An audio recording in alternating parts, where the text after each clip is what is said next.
Hello, everybody. Welcome back once again to episode 61 of DragonMetal Saga. I'm your host and Dungeon Master, StormyD, and these are my amazing, crazy, kooky friends here, giving you eyeball and birds fighting and all kinds of strange. What is he doing? He's grooming himself on screen. No, I was chewing my mustache after pushing that thing in my face. Is it tasty?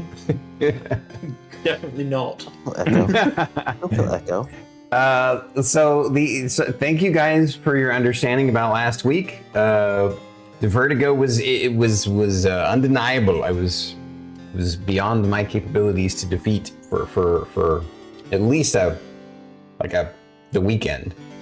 Luckily, medicine's helped, and I'm doing much better.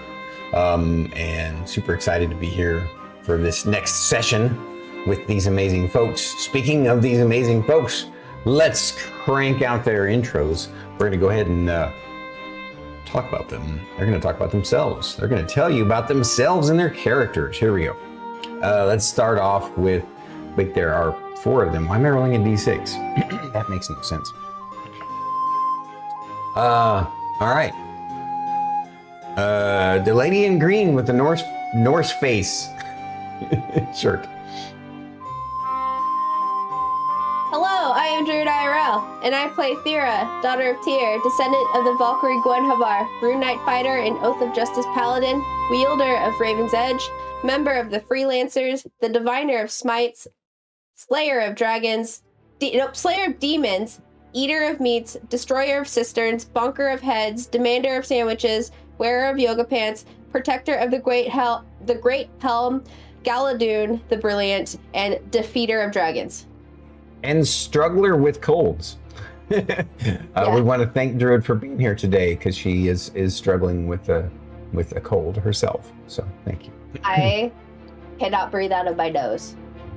Your doze? What is a doze? It's that arrow-looking thing on your face there, BT. Yes, I'd like to thank my father for my oversized nose and my mother for my oversized nostrils. It's like a goddamn parachute on a hook.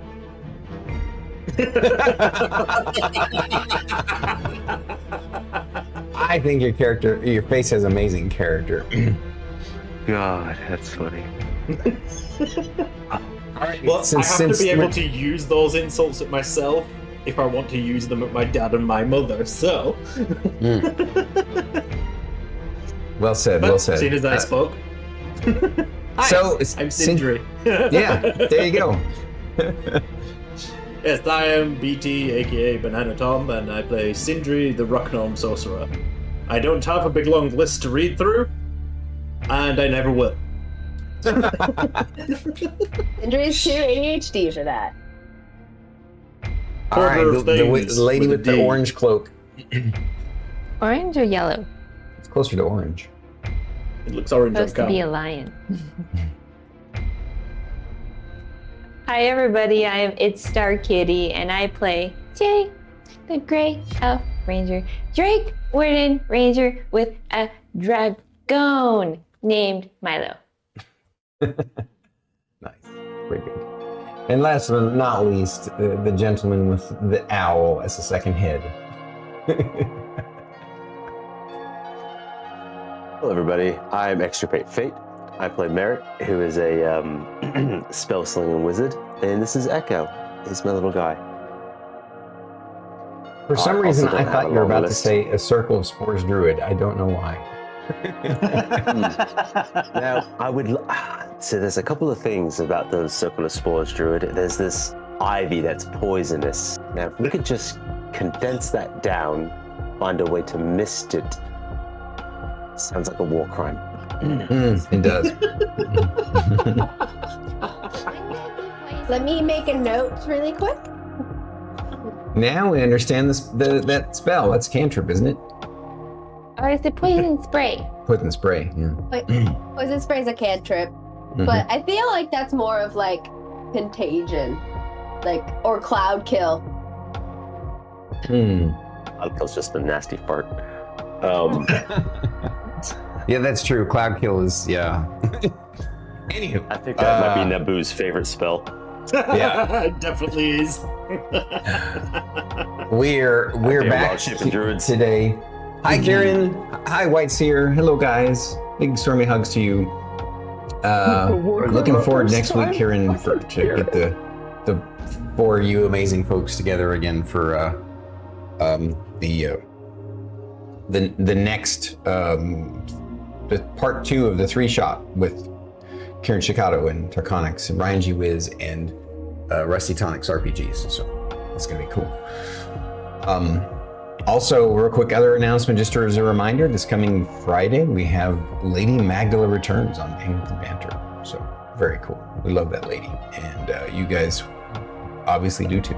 So, all right, that's all I got. Let's, we did our individual things. I guess in order, our descriptions of what happened last week. Well, 2 weeks ago.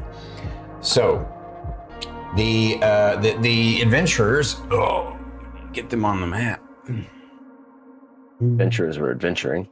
Camera Yeah, we're looks crooked. adventuring. Or is that just me? What? Matt, yeah. Does the Mac cam look crooked, or is it just me? No, it looks crooked. Yeah, I can kind of see what you mean. I mean, I think But that's if you just look at the bottom of because the map, it lines Yeah. up perfectly with the bottom of the cam, so like it's parallel to the bottom of the cam. yeah, so it's not It's just crooked. perspective. Yeah, like it is at a slight it's angle. perspectively But that's crooked, just but it's not. Yeah. fisheye effect. It's just your eyes are at a funny angle. Yeah, you always have a fine angle. Glasses are crooked. Here we Look at go. that funny angle. It was behind you. Things come from behind you when you reverse Tyrone.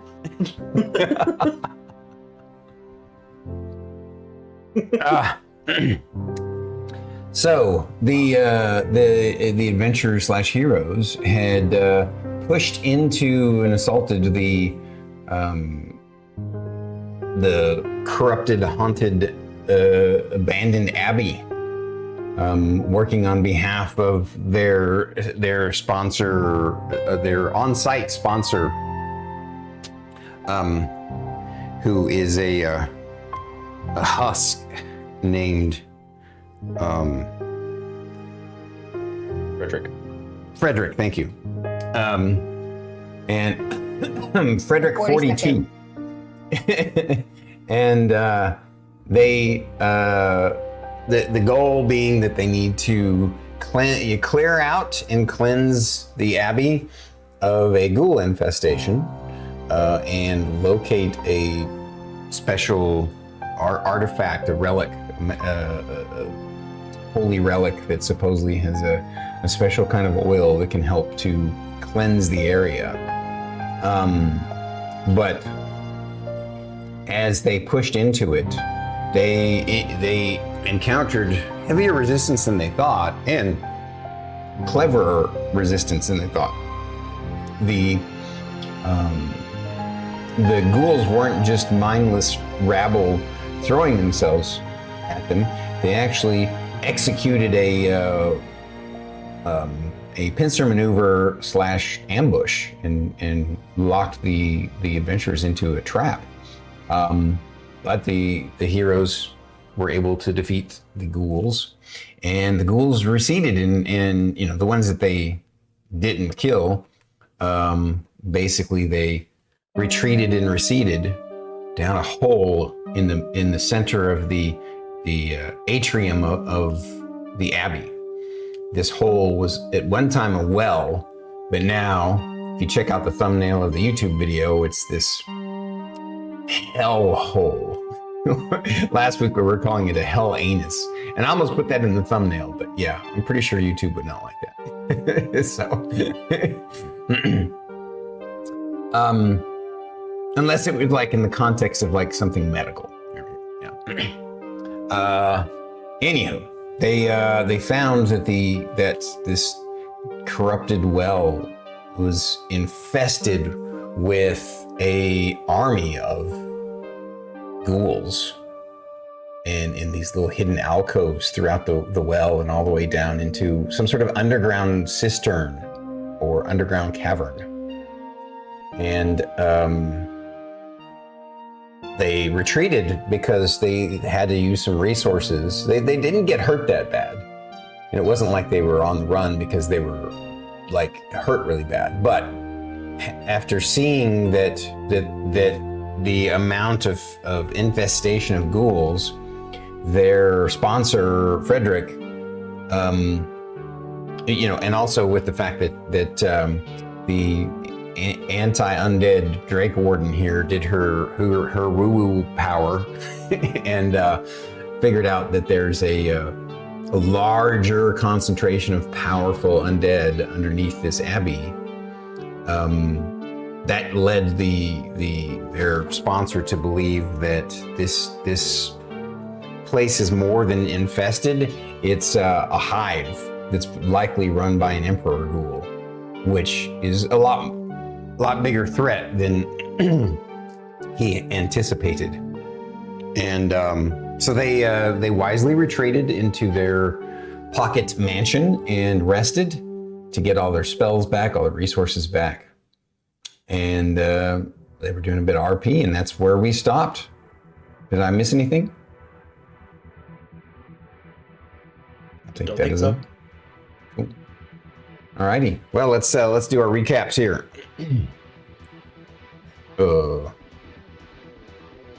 Wrong dice. This one.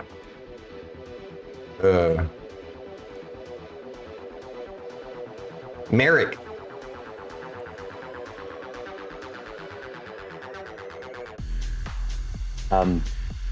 Well, it's got a lot grosser than I expected.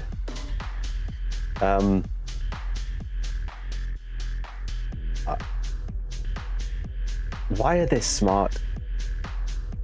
I mean, they're pretty fucking stupid, but why are they smart? Must have to do with that emperor. And if we continue to phrase it as an actual emperor, Thyra will probably strike that thing down faster than he can say, get fucked.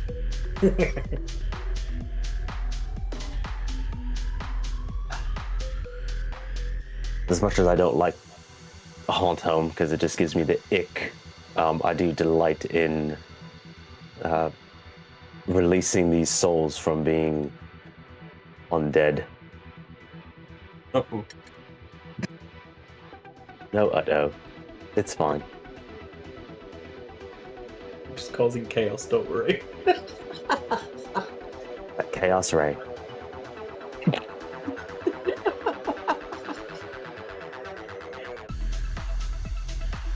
Oh. I feel like we should still use fire. But I don't know.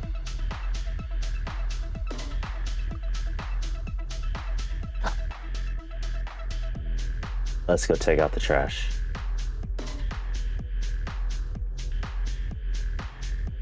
Cool.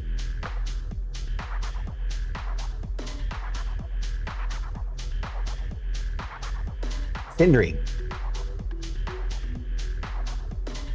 I still really want to use tidal wave down that hole. It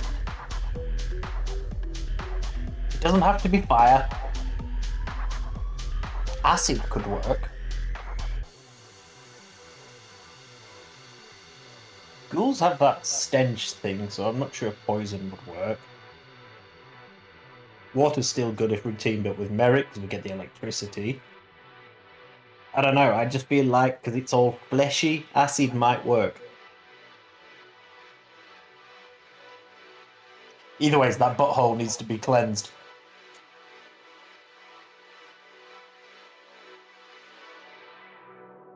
I take it that's your cue to pass it on. All right, Thyra. Real quick, are we about to bleach an asshole real quick? What is it? I couldn't think of the word. I was going to use the word, but I could not get it. Oh no, where they actually stick a tube and wash out the inside. An enema. An enema. Yeah. Oh, there's something else. It's called something different over here. An enema is something else that goes up there. Anyways. Either way, I'm gonna cleanse that We're gonna acid enema it. Don't laugh at his joke.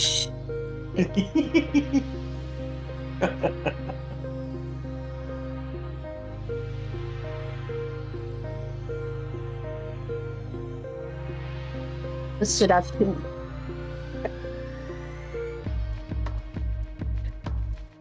Quiet. What stood out to me the most is the lack of shock that I felt that there are far more ghouls than initially expected.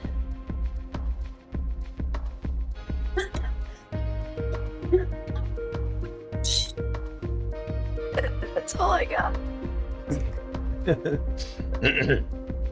All right, I'm going to be doing this with my mic today, where I have it set down. So if I cough and sneeze, yeah, so you guys don't hear that bullshit. So, sorry. No, it's all right. We got you. It's all right. I understand. Dear Journal, it's me, Shae. So, turns out the Abbey is home to a lot more undead than we were told. And to make things worse, it's run by an emperor, or was it a king? Emperor, king? Bad news either way, Emperor Ghoul. Shae is sad and hopes we all survive. P.S. Journal, wish us luck as we descend into the pits of despair? Or is it the pits of hell? Or the pits of hellish despair? Sounds like a music group. Pits of hellish despair. P.S. In all seriousness, Journal, please wish us luck and send help.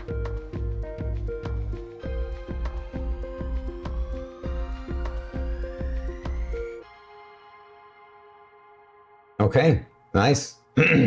Welcome in, first time chatter. Polar Nights. Polar Nights.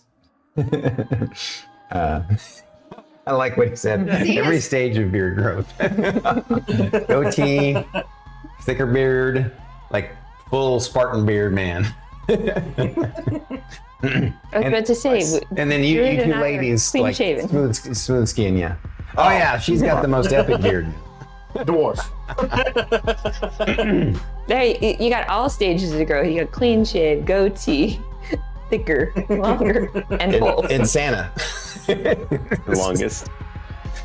All right. I'll hail the beard. What? Oh, shit. So, before you and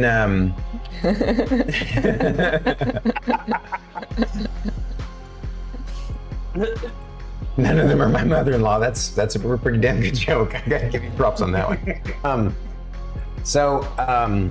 You guys had already rested and made your way out of, like, I'm pretty sure we had stopped where you're getting ready to go down into, I think I kind of spun around a little bit, but that's all right. I'm gonna be redrawing it anyway. Still, let's do it like this. And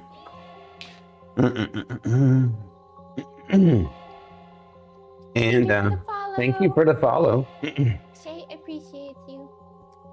All right. You guys would have basically made your way to here before you head down, and Frederick says.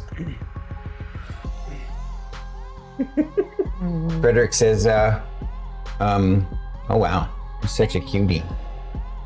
That's Bunny, guys. She's adorable. She's their chimkin.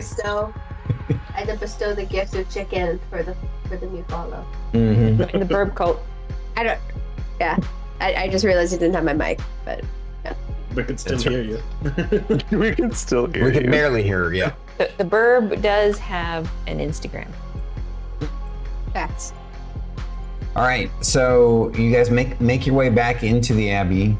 As you have made your way back in, there were a few ghouls that were like peering out of the darkness as you guys made your way back in. But they didn't engage you. As soon as you got closer and closer, they would basically run away. And you, at the last minute, as you make your way into the chapel part of the abbey, you see the last ghoul run through the door and scurry down the well. So they're basically consolidating, they're retreating and consolidating their power down below. And Frederick 42 says to you guys, good news, little bit. Underneath place, all stone, fire probably okay. Shape proofs. I mean, I didn't laugh. I don't know what you're talking about. Just,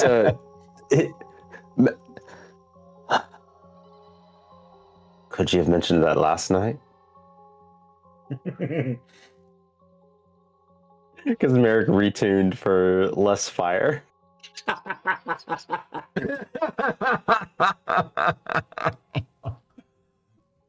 Oh, the joys of being a sorcerer, Merrik. Oh, the joys of having more options. It'll be fine. I'll just disintegrate those things. So, Frederick looks at you sheepishly and shrugs and says, sorry? It's fine. I can still create fire, just not as big. That's what she He said. says, well, when down we go, I will hang back as much possible, yes, because Ghoul Emperor may ability see through my magic disguise. So I go down with, but won't go into core room wherever its lair at.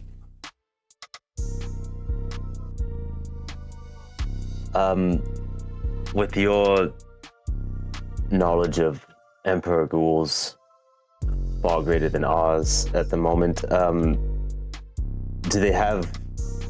do you know if they have casting capabilities? Yes, oh yes. Very high, powerful casters.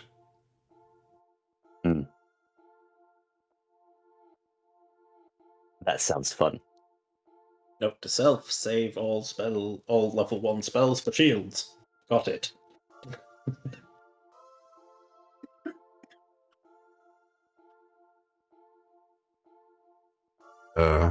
Scary special attack. I'm gonna say it in character, but I'm gonna use the terminology.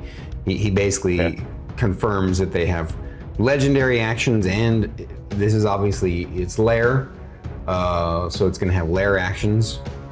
And you guys already spotted there are likely dozens, if not 100. I mean, probably not that much. Definitely in the dozens. You think, based upon the size of the place, they can't like be taking up every space down below. Inch. But at least dozens of ghouls and ghasts to go along with the Emperor. And of course, the Ranger's Dealy Whopper ability you used, just sensed a huge swath of stuff. So much that it scared Shae. And you all are now standing before the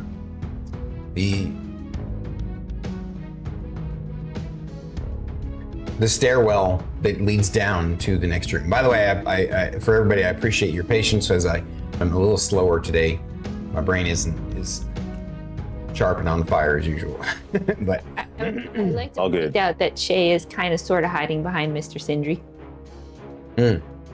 Shae's hiding behind Sindri. Okay. Because What you got think? fire. Falling on a belly.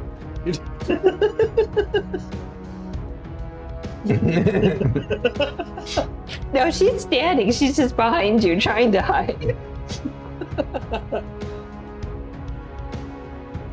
I'm mostly recovered, Kieran. The medicine is taking a great effect, just on the mend. And then Yeah. Druid's not feeling so good either. So and Fate is just getting over having the colt that he gave to Druid. So yeah. So I was gonna say 3 of the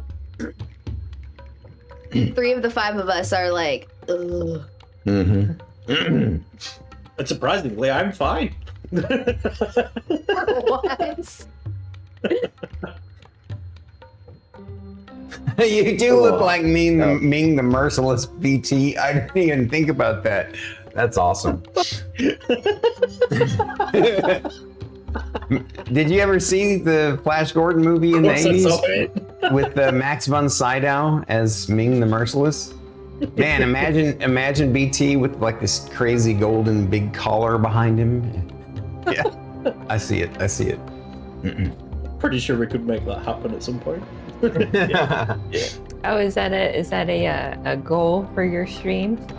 Cosplay I as don't know. Ming? We don't really do goals over on my stream. It's just shit happens when it happens. That would involve planning. On that reminder, everybody, please, especially our new person, if you check the title, you'll find links to all of these folks. They're all streamers as well. So if you want to support them, we appreciate you. So, what you guys gonna do? You're standing before the room that leads to the stairs leading down, the spiral stone staircase leading down to the basement. And you'd already gone down to it and found a small room with a door that leads to the basement chamber. Imagine filing order. Correct me if I'm wrong. I'd imagine it'd be Thyra, Merrik, Sindri, Shae, Frederick, Avery. I imagine. Like as a single file. Does that sound? Do we have to go? It's a single file. To be able to go through the first door. Yep. Like you'll be if you think of it like here. You could let me switch to the larger map scene so you can see. So this room right here is the spiral stairs, and it basically leads down to a door that matches this door, but on the bottom basement level. Goes down. I think I'd said about 50 feet, and last week or a couple weeks ago. And you found that the door is iron and sealed shut, but it's locked, but it's not magically sealed or anything, if I remember correctly. Correct me if I'm wrong. I believe you. I'll take your word for it. I don't remember. It's been too long for that detail. But all right.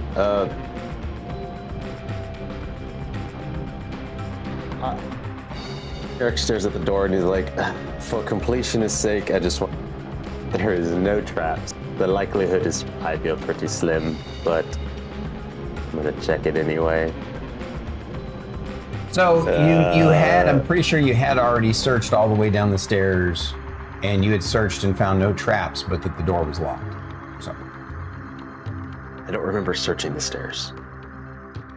Well, you went down the stairs and no traps went off, but you did search the entryway room and the door, and they weren't trapped. Okay. Sindri? I'm on it. Yep. As I'm looking at it with them, I'm like, nah, it looks like it's this kind of lock. Probably want to use this pick, I guess. I don't know. Okay. Providing assistance. I just don't want to get another ear piercing, mate. Well, sometimes shit happens. That's true. All right.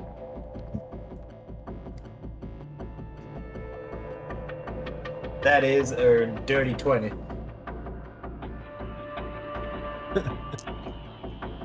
Dirty 20. All right. So you easily pop the lock. From an 8. So it is now unlocked, and the door is up to you to open, or whomever you want to go first. I think you guys indicated. What was the order again? Thyra, Mistress Merrik, Melee in the front. Thyra, Thyra, Merrik, Merrik. Sindri. Sindri, Shae, Frederick, Avery. Avery. Like that. Obviously, you all were wound around down to this. And actually, I'm just going to pull all these off. I don't know why I went to all that trouble. I was just showing you the order. I guess I need to sort of keep them. Because I'm going to have to erase some stuff and draw all this. Let the drawing commence. Also, Kieran, fuck you.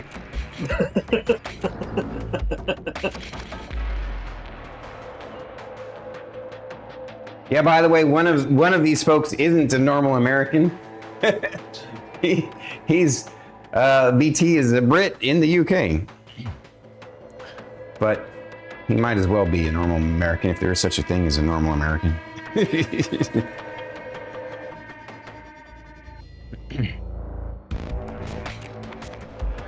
I don't know which is worse, English or American at this point. They're both pretty bad. All right, I'll go for the Australian heritage instead. Convicts all the way.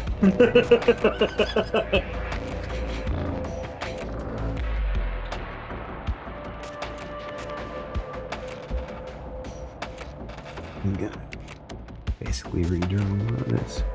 It's Greetings, Bob Dog.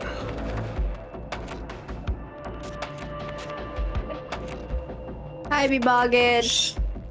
Boggin.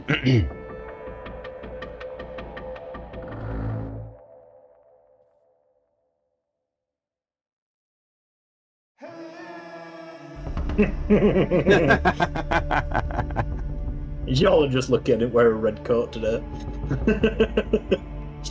Hey, what? Revenge of the Fifth.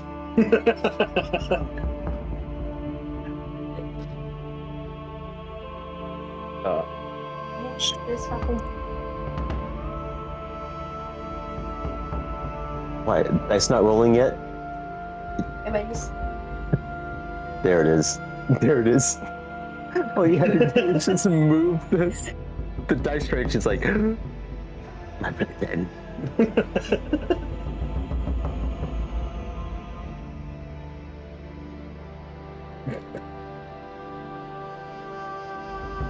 Trying a different method, the ball up method, so I don't get as much stuff on my hands, but I'm not sure how effective it is.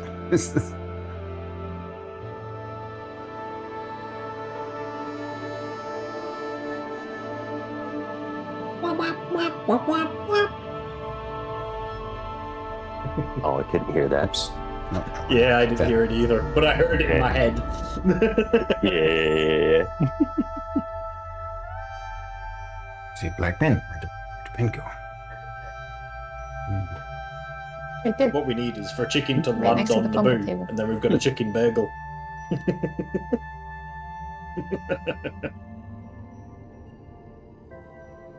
Oh, since that's effectively like a skylight.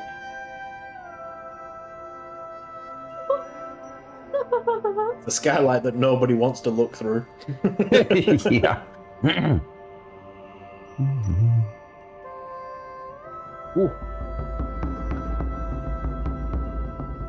Let's go on a separate perch. Echo, you're drunk.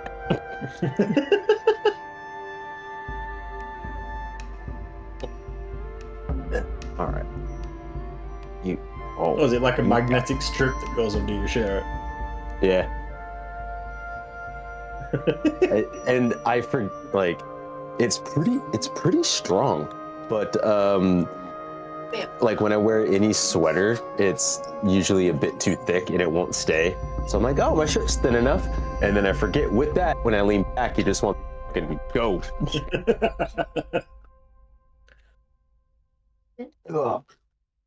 Oh, Fate, we've got new monsters to hunt. I know. I haven't been back in yet. I know. I was waiting for when you're ready.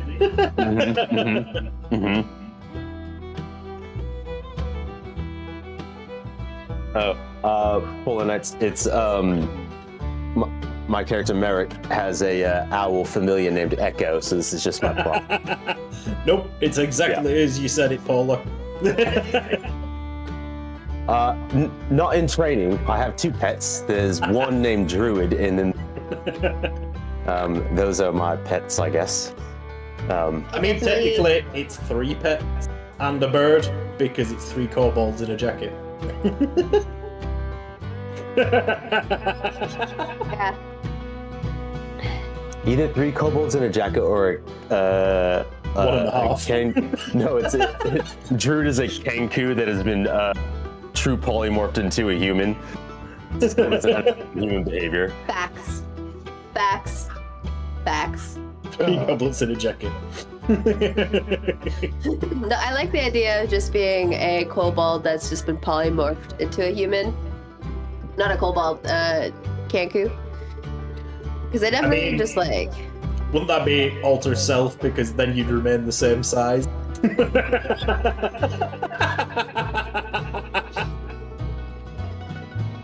Shots fired. Shots fired. It's a good thing they missed. He's too tall. Damn. BT, 2 weeks off, man. You're on fire, dude. Been isolated for 2 weeks now enough. Yeah, we miss you too, buddy. I say that I've been talking with Havoc and Whiteseer and Lady M, so not been completely isolated, but As I say, you've been playing a lot of Dune. That's cool. I've been in my garage hiding. I kind of drew everything, but I'm gonna draw more as you basically only see like this for now, and then I'm gonna draw more. Yeah. I gotcha. Zach. Hey, I've got a bad back. I definitely can't stoop down to her level.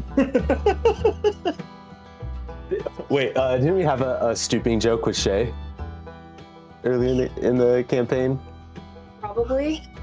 One of the guys was all hunched over. I'm like, stooping down to his level. I guess it's or like that or something. I vaguely remember making a dumb stooping joke. All right, let me wash my hands real quick here. This gunk off. All right. Now, I shall describe what you all see. I'm assuming that Thyra takes point and then slowly opens the door.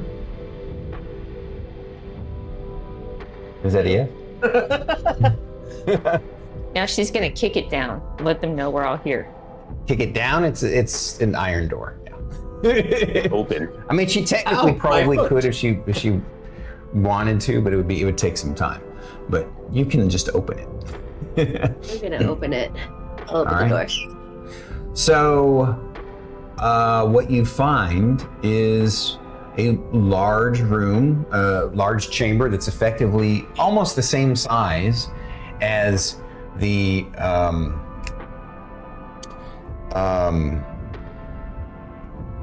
chapel above it, right? That's right above it, and it's obviously a library.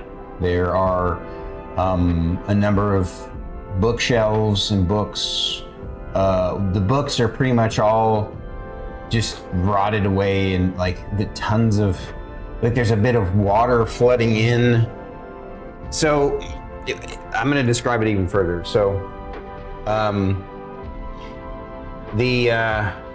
it looks like over here on this side of this wall, there once was a door that has been torn down, and like a lot of the wall has been collapsed.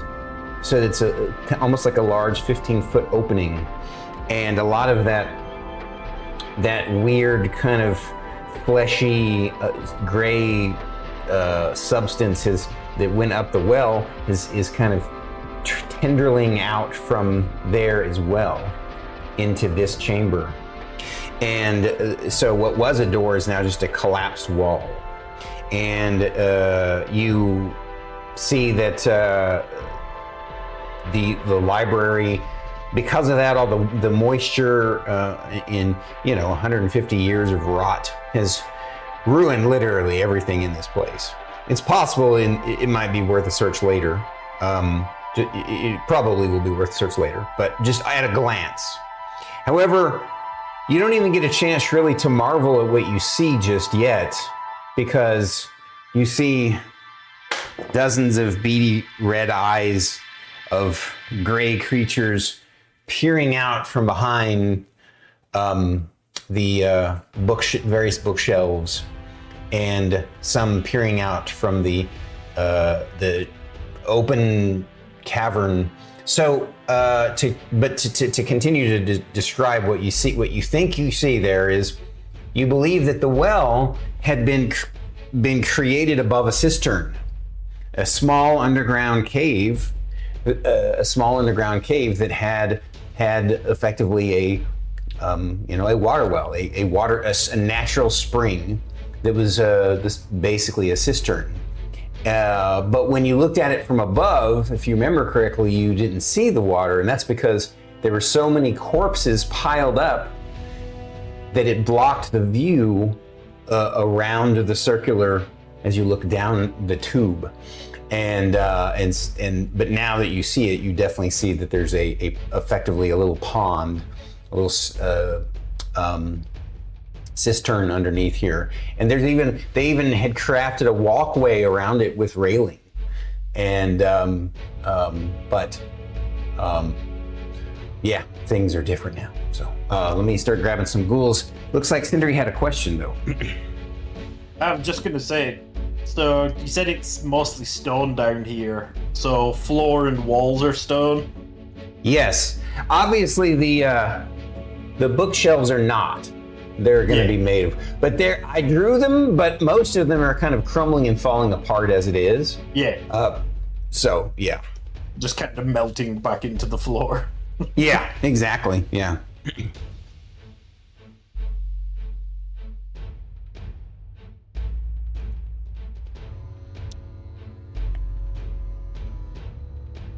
I need to actually put them in a spot here. What to do? I'm going to use a lot of models that are not necessarily ghouls. But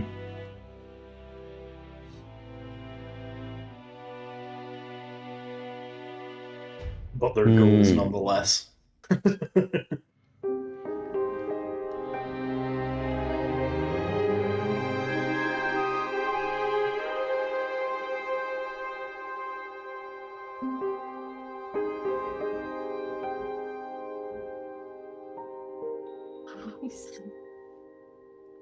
The skeletons are ghasts.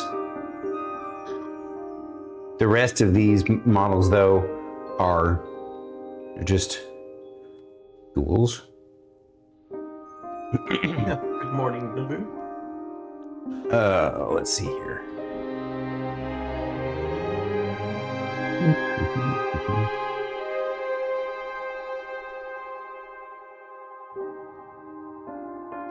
Tired poopers.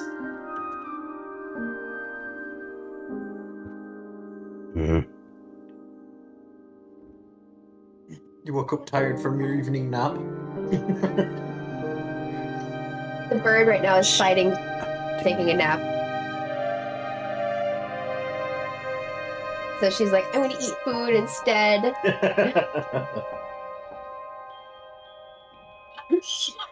Don't.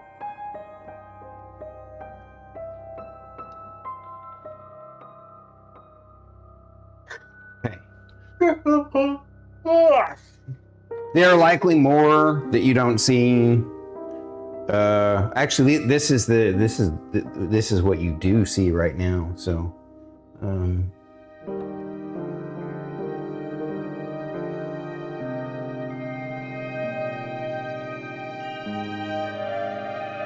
Oh, poor Thyra. Let's see. I'm gonna actually assist her and kind of goes all the way out. Make sure I don't let Naboo see that I've opened the blind a bit. As you can see, this is the hole of the well, and then what I did was I made the that pile of corpses that spreads out and basically from above obscures the water because of how high the pile was. But you haven't been able to see what's over this way yet. And basically it's a matter of doing what the screen says at the bottom there. Because you open the door and it's time to engage. So roll me some initiatives. I already rolled for the monsters. I'm using separate groups as well. We only have 3 different colors, right?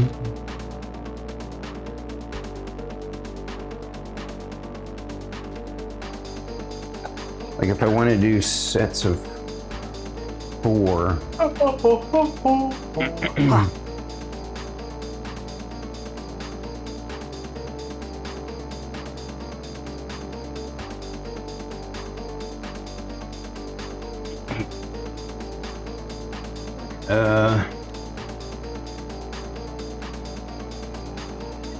want to attack my notebook so bad. Guess it actually makes sense to do more like sets of 6. Health reasons. 6. Yeah, I'll need 6 orange if you don't mind.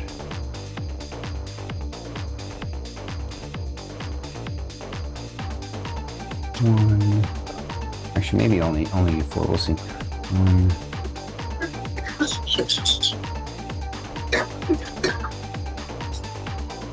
I might have to go heat up something for my. It's okay. All right. No problem. Go do things. Go take care of you, Druid. Yes, we appreciate you. I want to get initiative order really quick. Okay.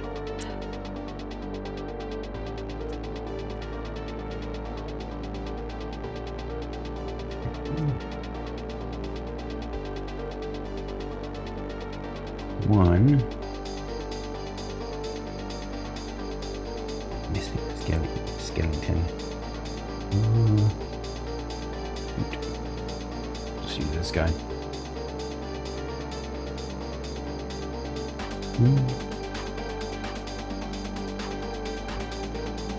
Two. So 3. once we get initiative, Yeah. I'm gonna go heat up something. I'm gonna trust fate to navigate and move Thyra Okay. and just swing. Yeah. All right. I need this 4. Perfect. 1, 2, 3, 4. I think I got them all covered with the dice, right?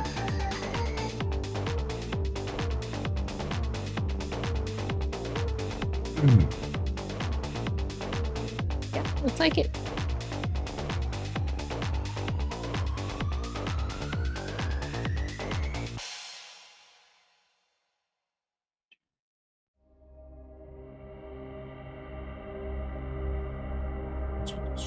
One, 2, 3, 4, 5, 6.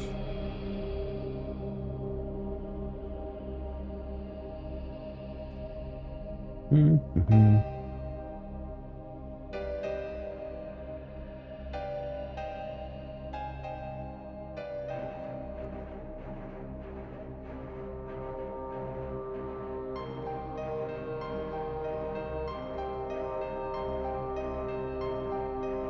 If you want, you can give him your initiative. If you want to go now, just tell him what the number is. Tell me now. What's your number? What's your initiative there?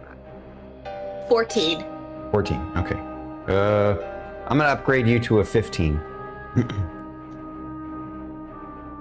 Okay. Let's see. She does as he says that out. Might actually be able to read the words if fate writes it.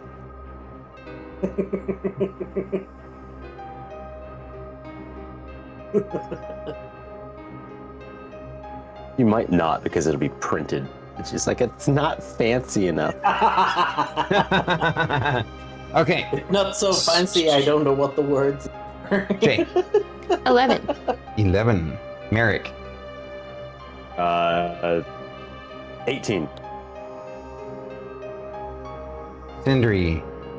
18.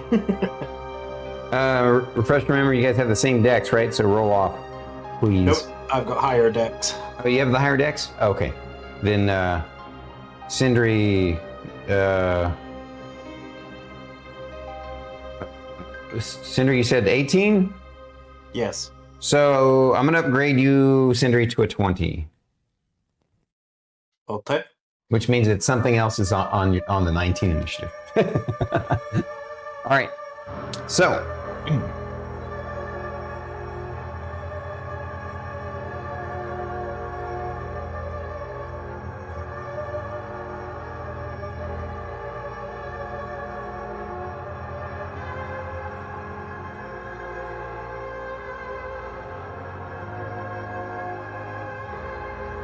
Just writing out the hit points. Appreciate your patience.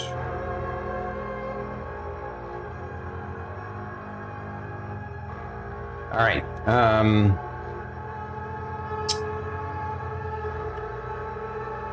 So the way you guys would be winding down the stairs, you would have pulled back a little bit. Still, though, you can move through your friendly squares as long as you don't stop on a friendly square. Sindri, you're up first. Ooh, that's nice.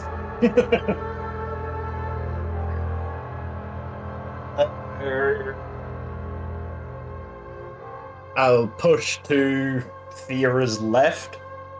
If I push through people. Okay. And I'm gonna Yeah. fireball right in the middle of the room. All right, let me grab a.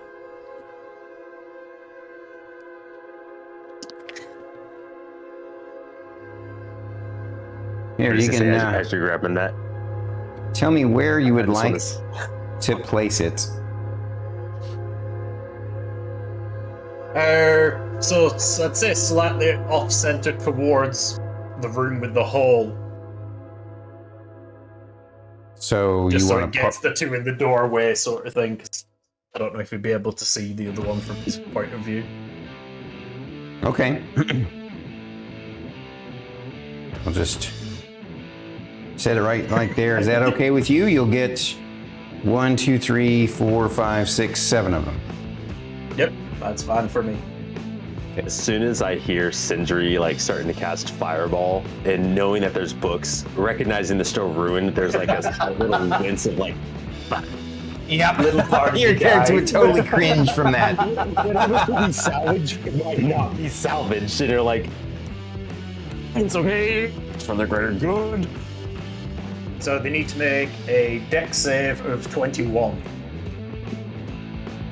Okay. Dex save.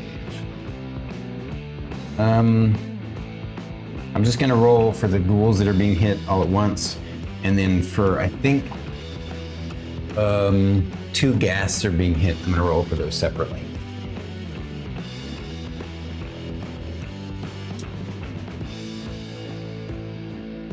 Well, holy shit!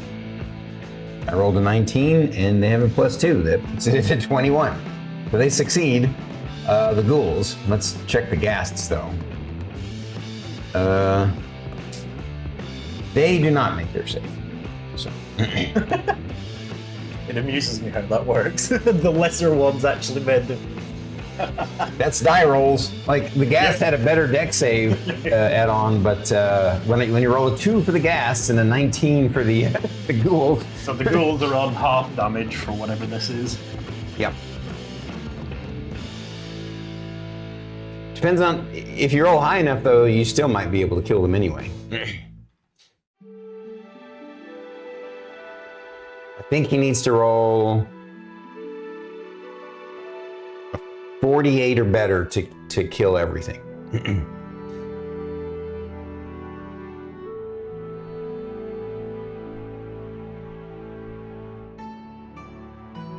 Hey, DeMarco. It's a 36. 36. Okay. Well, that's going to be exact. What the hell? There's fireworks going off outside. Like, Stop. What the? My phone. What the hell's going on with my phone? That was weird. It wants to play D&D. Duh. He was talking about a reggae musician. Yeah, that was weird. It must have thought I said the activation of it and then a question. Yeah. All right, so you said so that'd be 18 36. for half. All right, so I need your help with this one, StarKitty. First off, I mean, we'll just remember that these two are the guests, and we'll take those out. But I need you to count off. Let's go with the purple ones first. Purple 2. Purple 2? Right. Yes.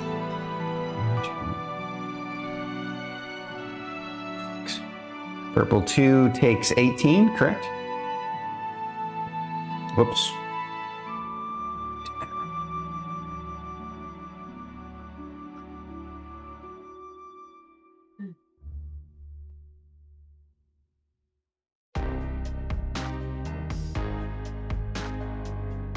All right, one, this will be purple, this will be blue. Okay. This one name will be legible. You said 18, correct? Yes. Let's have 36, so it's going to be, all right, so that. All right, so any more purples or just blues? It's blue and orange. All right, the orange ones are going to die. Okay. So what are the blue ones? Blue number 1. Blue number 1. Okay. 2. 2. 3. And 5.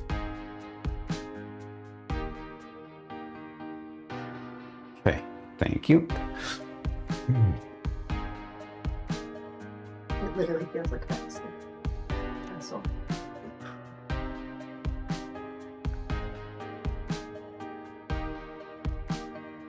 Alrighty then. That was round 1. That was first initiative. Oh, yeah, sorry.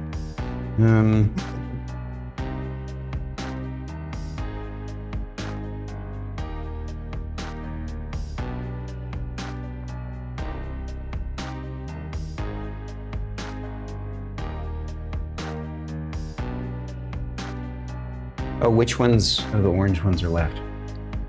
So you took out 2 and 3 orange. 2 and 3, thank you. Okay. So 1 and 4 are going next. And 10, 15, 5, 10, 15, 30. Thank you for the raid, Bubba. 25, 30. He's gonna action dash. This one's gonna move up and try and bite Thyra. Thank you, Mr. Bubba, for the raid. All right, thank you for the raid, Bubba Mans. Appreciate you.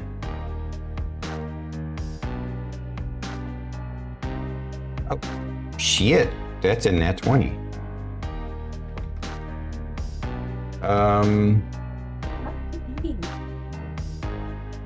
Here the ghoul runs up. Is it a ghoul or a ghast? It's a ghast, actually. The ghast runs up and it bites you on your arm. I do need you to. It bites you for. I was gonna say if it's a disease, I'm immune. It's not a disease, but yeah, I know. 13. It does 16 points of damage when it bites you on your arm. And I need you to roll me a Constitution saving throw. Actually, roll me 2 Constitution saving throws. One is for the bite, the other is for the stench because it's within range of you. Sindri, you're just outside of its stench only extends 5 feet around it, so You're just outside of it. My first one's 13. 13 second one for is the 18. Paralysis. Okay. You just barely, or excuse me, the first one's the stench. All right. And the bite attack.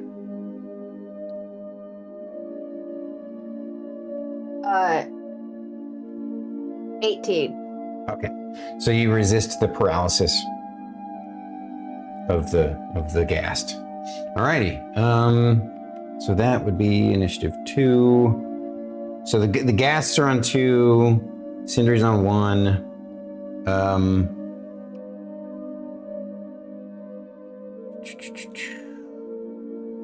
And we will.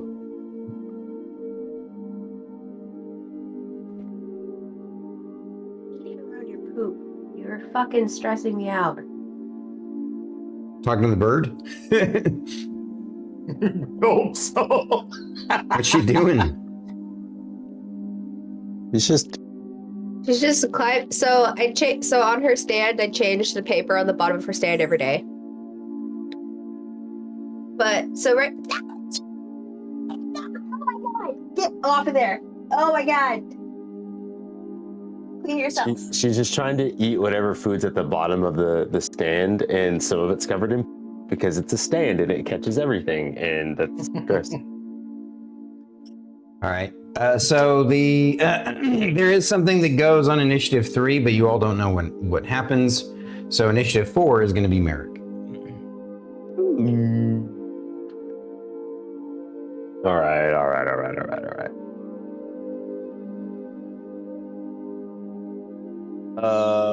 Did she just stick out her tongue at the bird? That's funny. Yeah, probably. So I'd like to kind of step. Is there a spot that I can step forward into the room that stench of either gassed? I mean, I feel like the one right in front of so Sindri. you could go right here. You'd be in melee range of a ghast.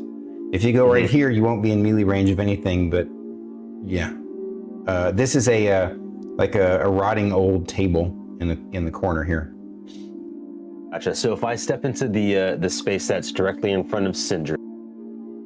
This one? Mm-hmm. Yep. And I just want to make sure I understand with spacing. If I were to follow along like just a straight line that clears the gas that's to my left, correct? Like I'm not in a threatened range or of the stench.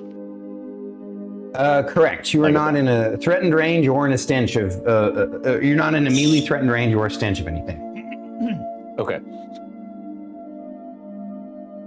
And with these bookshelves, you say they're kind of dilapidated and kind of breaking down. Are they tall enough to provide cover? Like, can I directly see across this line of like? Yeah, they're roughly 6 feet tall. Okay. So some of the creatures have cover from these things, and some of them don't. Okay. And then, in moving through my friendly space, does that reduce any of my movement at all? No. By additional amount? No. Okay, so I've gone what?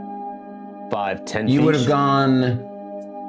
Let's see. You were right behind Thyra. So you would have been, you've only used up 10 of your move. Okay. Cool.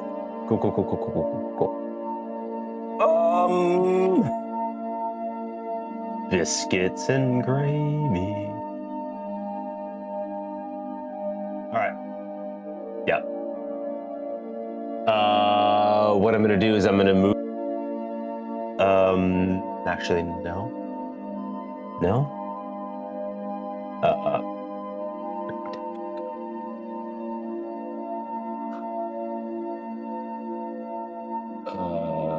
Okay. No. All right. I don't like ghasts. It's too close and too problematic. So as a bonus action, I am going to go into my Transcendence with Echo. Okay. Give myself that boost. That'll And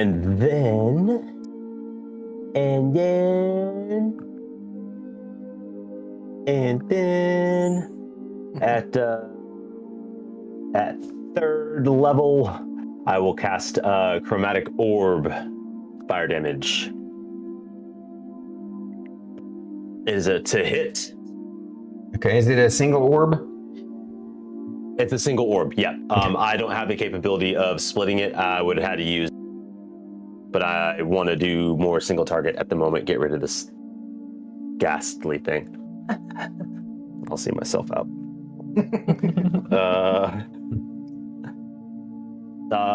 27 to hit. Absolutely. We'll hit, which one are you targeting, 4 or 1? Not the one engaged with Thyra. So is that 4? Yeah, it's 4. 4. Cool. So 5d8. 1.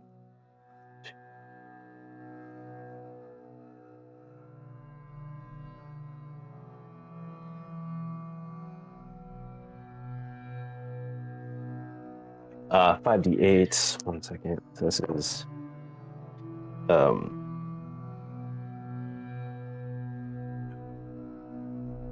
19 plus 27 plus. What's 27 plus 8? I was getting 35. 35. 35 damage. Wow, so close. I know. All right.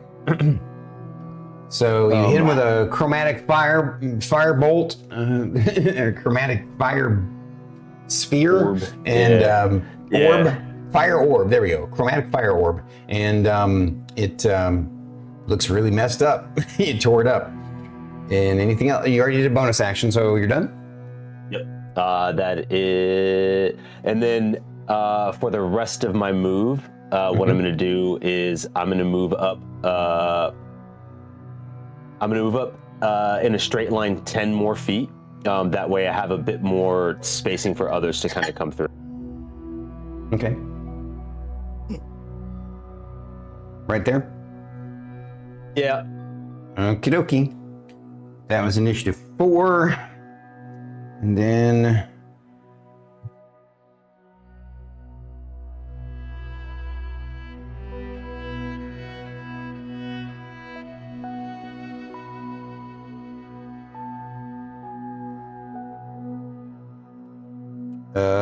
Sure. Burgers up, guys. Thyra, you're up. No, I'm sorry. I apologize. The purple set of ghouls get to go. Purple ghouls are on initiative 5.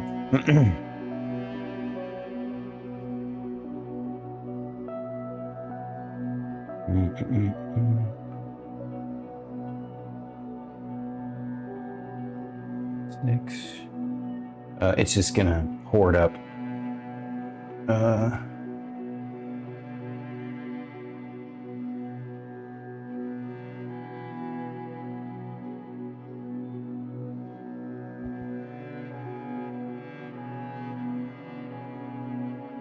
And they're just action dashing.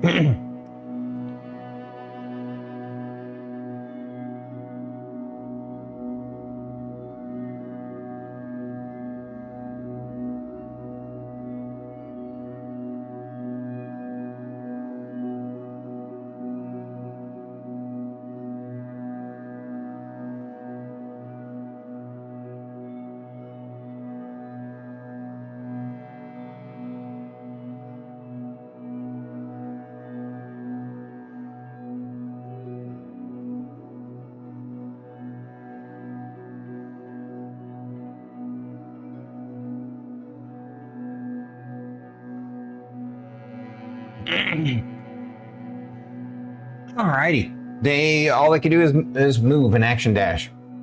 So that was initiative 5. Now initiative 6 is Thyra.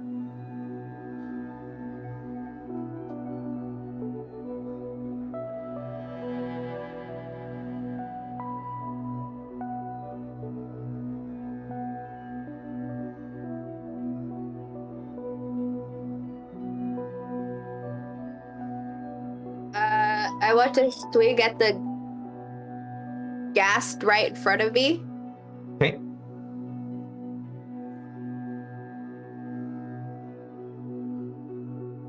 $24 to hit. Yep.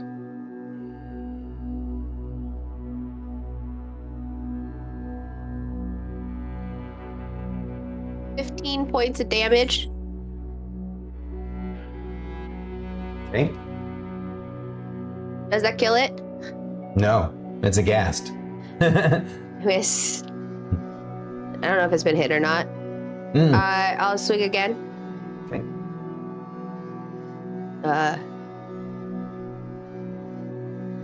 22 to hit. Yes. So in your fight with them previously, you figured out that both the ghouls and the ghasts are slightly harder to hit than regular ghouls and ghasts, but they're still relatively easy. For example, what you believe is your target for the ghasts is a 14 AC and the ghouls is a 13 AC, which is one more than it normally would be. 17 points of damage for that second. Okay, the second attack was 17. Looks like it's still up.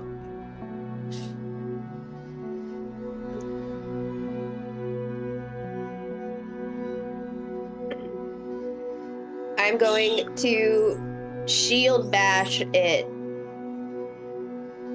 That's a bonus action, correct? As a bonus action. Okay. And refresh my memory what we wrote down that does.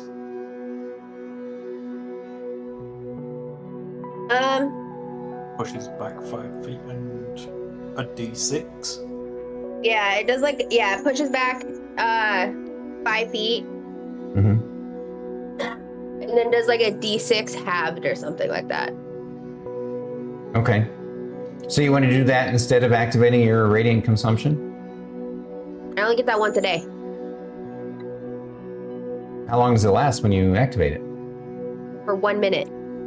Oh, okay. Yeah, I see it. Mm-hmm. I gotcha. All right, so you're gonna shield bash him. The doorway. Yeah. Yeah. So make a melee attack on him. Is your helmet doing its thing as well? Say that's what, on their BT? turn. Oh, okay. I was asking about the helmet, but that's on their turn. Oh, right. The helmet has the it's a 30-foot radius light or 20-foot? I forget. What did we say? 30. It does 1d6 radiant damage with undead within 30 feet. And it does dim light to 30 feet. So It that first cast activates. It would have already took activates. damage. Within 60 feet of them, right? Yeah. I just think they should do it on my turn. You don't, or Just you to make do it think easier. they should? Huh? I think they should take the helmet damage on my turn so it's easier to remember. I see that. I can see that. Sure. If we'll simplify it. Sure, that's fine. Yeah. So do your shield bash first.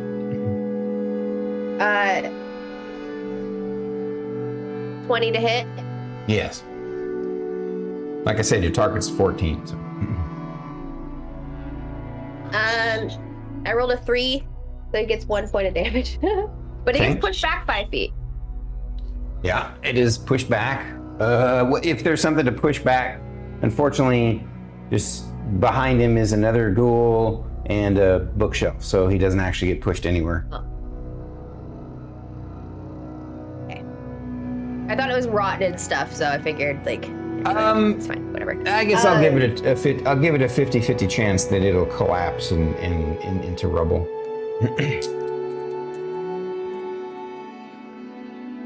High or low? high? Sorry, 46. So it That's enough. holds firm barely. Some parts of it kind of collapse, but it holds firm. Wobbles a little bit.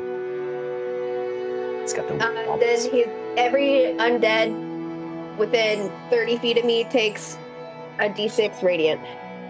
Okay. Need to 2. let's see, 5. 2. 2 points, you say?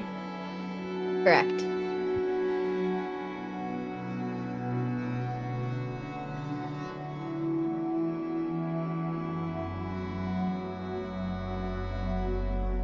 So actually, I'm gonna amend. The reason why we have them do it on their turn is because they could enter into the circle when it's not your turn.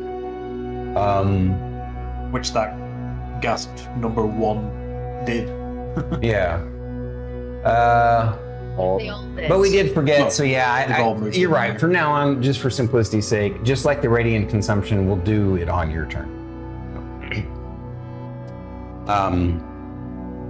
So gosh, I'm gonna need your help with this one, StarKitty.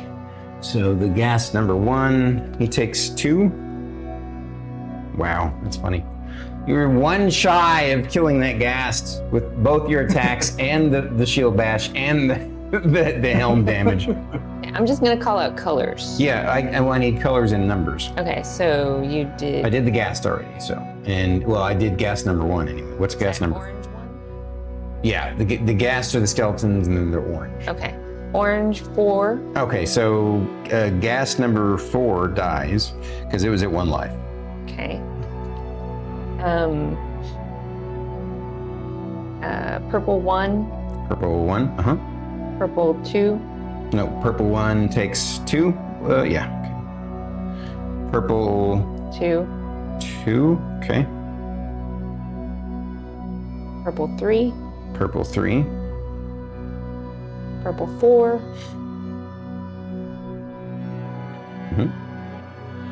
Purple 5. Blue 1. Looks like he's within 30 feet. Okay. And then blue 6. Cool, thank you. So 30 feet is going to be 6 squares, right? 5, so 5, 10, 15, 20, 25, 30. So you got these 2 as well? Blue 1 and 2? I didn't know blue 2 would count or not. Let's see. So, no, you're right. Blue 2 wouldn't have. But blue did just barely. Okay. Can I put a counter argument for something? What? This is a you don't ask, you don't get situation. Because you shield bash that ghast and you hit the ghoul behind him would take damage. Huh? Say again? What? Because the ghast at the front took the shield bash and couldn't move back 5 feet because there's someone behind him, would he take 1 point of damage for hitting the... Oh, he's being shield bashed into the. So yeah, no, I see what you're Yes. saying. Being Stealth. pushed back hard into a hard, solid surface, will it do damage? Some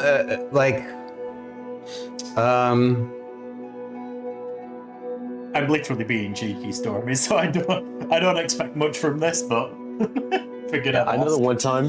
I will well, say it is the almost one time that- like they're falling, but it's only a 5-foot fall, so you don't take damage from a 5-foot fall. So Fair enough. yeah. What you got? The only time that that so far that has been applicable was when we were in the gladiatory arena and it was spikes, and we literally pushed them into the spikes because that was a hazard on the thing. But I'm with you. I like that. Alrighty. Just waiting for a Sparta moment. So that was initiative 6. This is Sparta with Thyra. I am Sarah.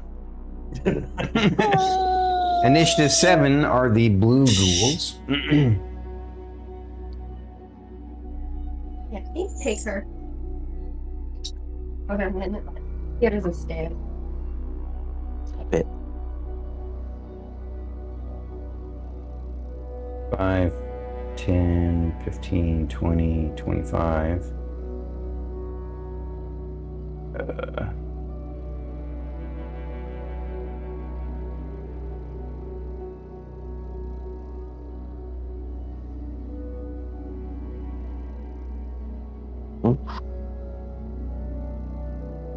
these guys are actually gonna shrink back out of sight.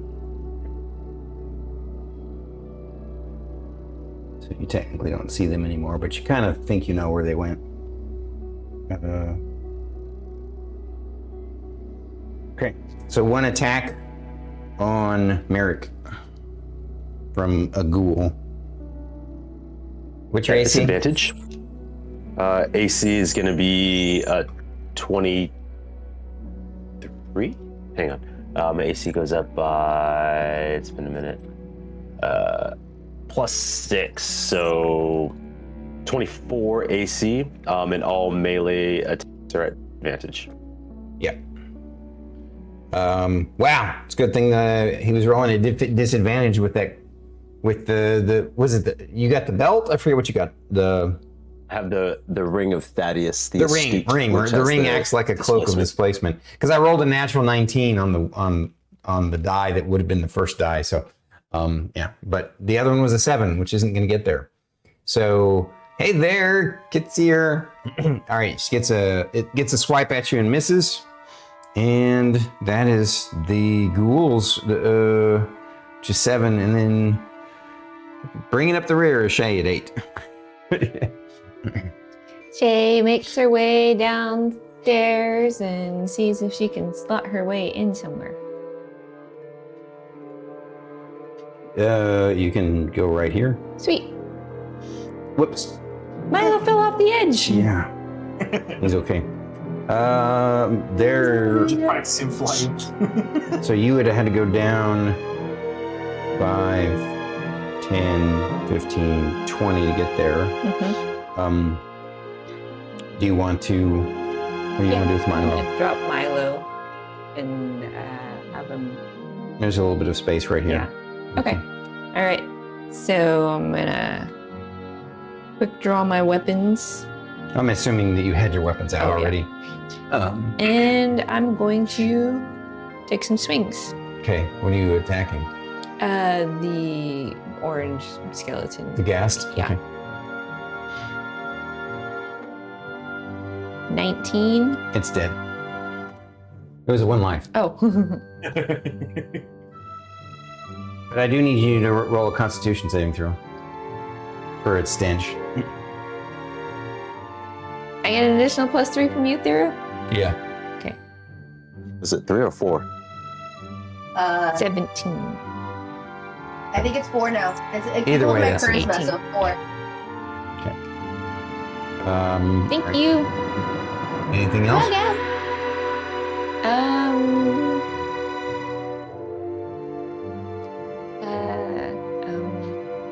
Milo, it's up to you if you want to get close to these stinky guys.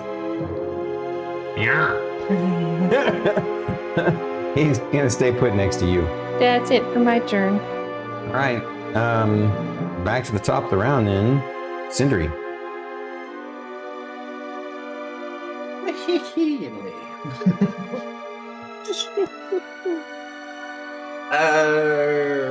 Quick assessment.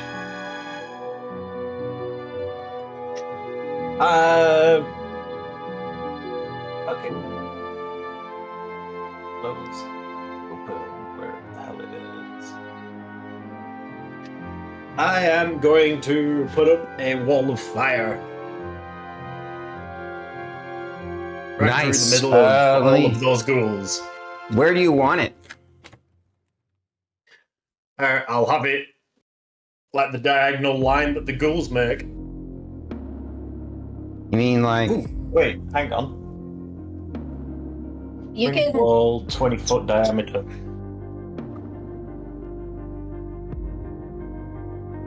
Do you have something that's a 20-foot diameter circle that you could put up? Yeah, I mean, a fireball is a 20-foot diameter circle, but I don't think you can shape a wall as a circle. Does it say you can? Yes, you can. Yep. You can Yeah. shape it as a dome. Okay. Yeah, 20-foot diameter, 20-foot high, a foot thick. Alternatively, you Yes. could also do something like this square that'll get everything. If you're happy with the square, I'm happy with the square. Sure. And I'll set the fire to be burning on the inside of the square. Yeah, inside, and of course anything in the fire, which is everything. Yeah. So you know that you're gonna get Merrik with that. I'm sure Merrick's fine with it. Where's Merrik? Can you point at Merrik? He's right there in the center, literally the center. So technically, he would be okay if he didn't move. Because he's So within 5 the feet, heat right? only goes out 5 feet from the wall. Yeah. Then you're right. That is true. He would be right in the center. He'd completely avoid the collateral damage. It would scare the shit out of him because suddenly this fucking like fortress of fire goes all the way around him, and he just feels the before I warmth cast of it. But yeah. Just before I cast it, I'll shout out, "Wall of fire, Merrick!" Well, I'm sure I hear the spell and I know exactly what's happening, and as soon as I start to see it start to... they're trapped in here with me. So how much damage does the firewall do? They need to make a dex save of 21 first. All right. I'm going to roll once for the blue guys and once for the purple guys. But in total, it'll deal 5d8 fire damage. All right. None of them And made then any of halved. their saves. So go ahead and roll me your 5d8 and we'll figure it out from there. I need your help with this one. Christ, can't see any of them.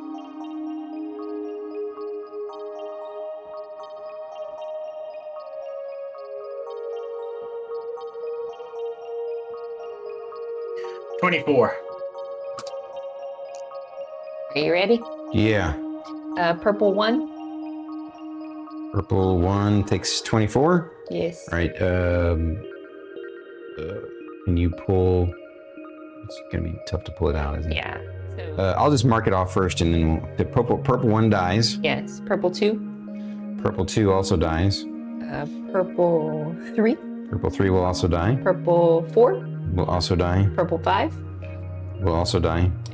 Blue 1. Blue 1 will also die. Blue 2. Will also die. Blue 6. And blue 6 will also die. Okay. Everybody's dead. Okay. Except for Merrick. So I guess that was simple enough, wasn't it?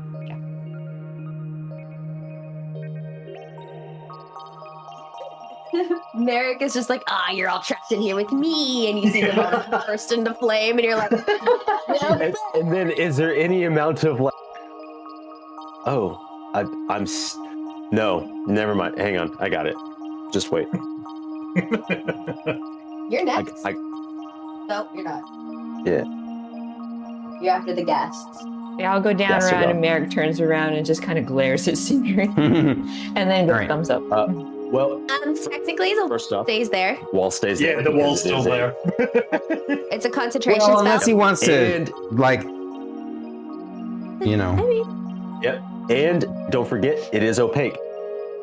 So we can see through it. you cannot Yeah. see through it. Cannot see through it. Yeah.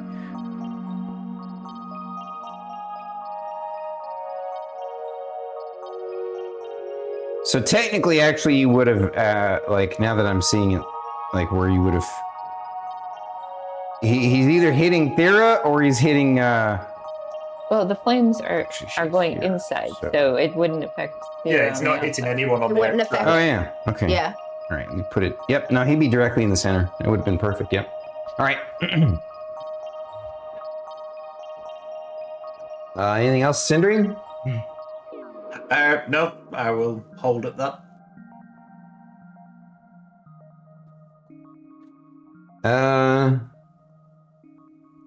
Well, initiative 2 is all the purples, and they're all There's purple 6. purple 6. No, number 2s were all orange. No, orange was. Oh yeah, she's right. Number 2s were the orange, the gas. They're all gone. Number 3 We don't know is yet. something you It's a don't mystery. know yet. Yeah, and then number 4 is Merrik.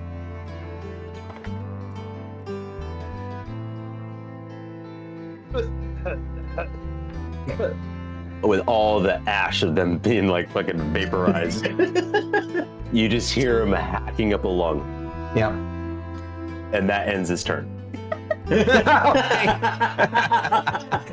thing is it's opaque, so I can't misty step out of it.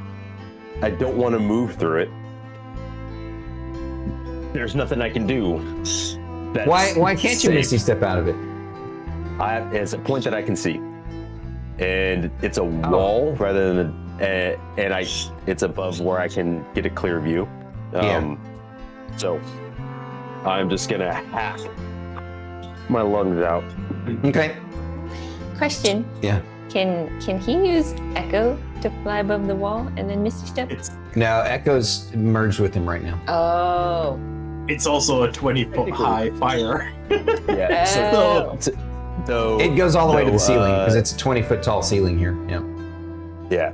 Though to your credit, StarKitty, the answer is yes. I could drop the Transcendence and then move Echo, but then I'd have to reapply it, which Makes sense. too many steps. But yeah, I'd already thought about it, but I thought hacking up a lung was funnier. Yeah, that was great.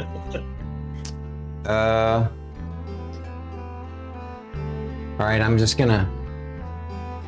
gonna basically vanish these guys because they have receded back into the purple 6 is still up. So after Merrik is the purple ghouls, then it's me, then it's the blue ghouls. Yeah.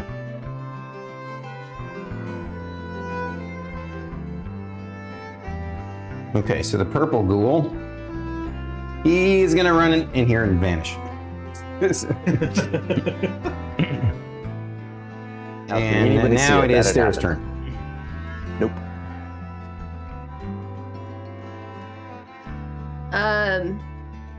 So that just to be Thyra's clear, gonna those hold shelves her are not action. completely up against the wall. There is a tiny bit of space behind them on that side, but not on. So on this You side. can also step over Sindri because we've already done that. That's true, but it'd be awkward getting around this firewall because of this particular bookshelf. She'd probably get Thyra singed. is going.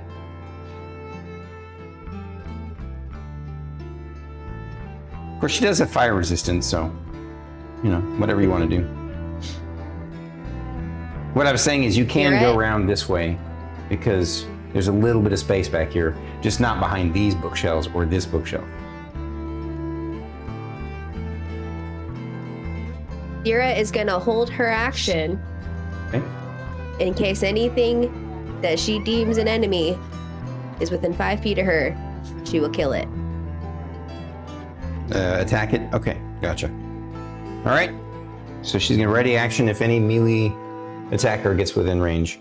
That's Thyra. Initiative 7 is the blue guys. They proceed even further. And now Shae's turn.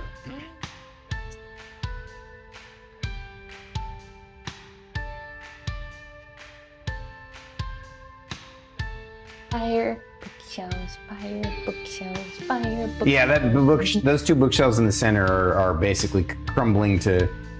They're so wet though that they don't continue burning. They just They're kind of boiling.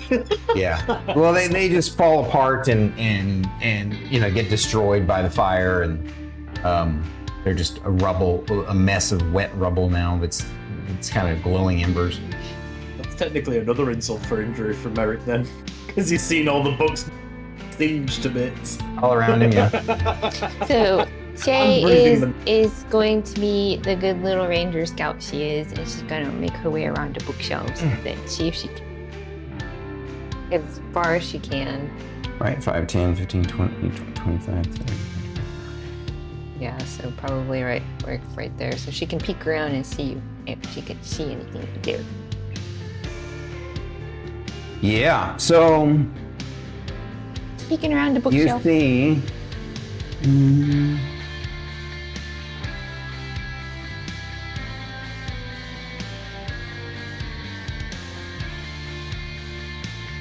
Her lifting her little. You see footstep. this cloaked, looks like some sort of, what was at some point some sort of, a high priest.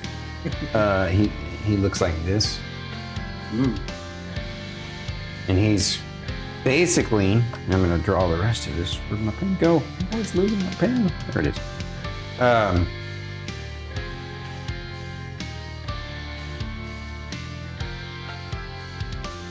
He's like sitting on a sort of makeshift throne of flesh and bone that is kind of partially covering this back wall, and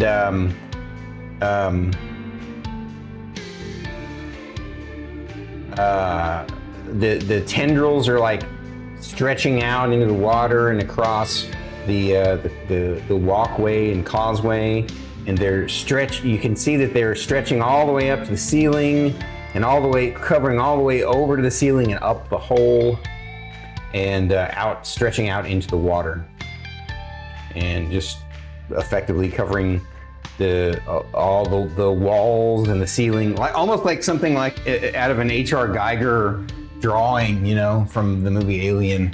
Just like you saw the thumbnail, the tendrils coming out of the hell anus. Well, this is the inside of the rectum. Yeah, and there's that thing, and he's just staring at you with cold, malevolent red eyes of hatred. That'd be a hellness, a hell anus, a hellness. Of course, you had to double move to get to that spot. I'll say that you do have cover though. That's it for my turn. Okay. Top of the round now, Sindri. I will drop concentration. Firewall goes away. Just waving his cloak like you do find of note of interesting, by the way, just to point out to StarKitty or to Shae that he's alone. You don't see the other ones. So.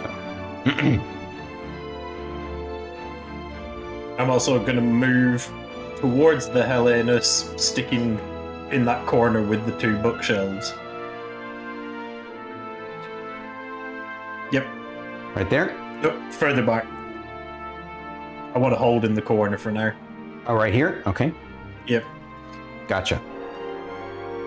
And I'll just add, if you want another firewall at the door, tell...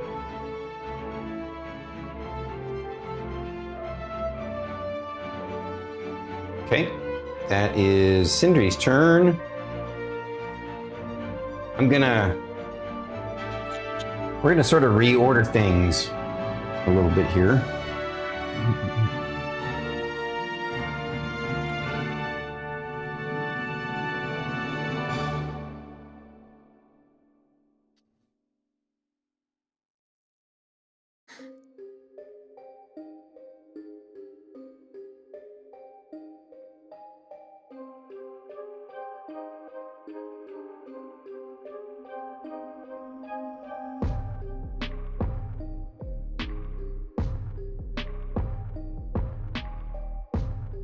So just to be, yeah, shit. All right, we have, yeah, those are gonna become purple. No. Yeah, they sound like we're out of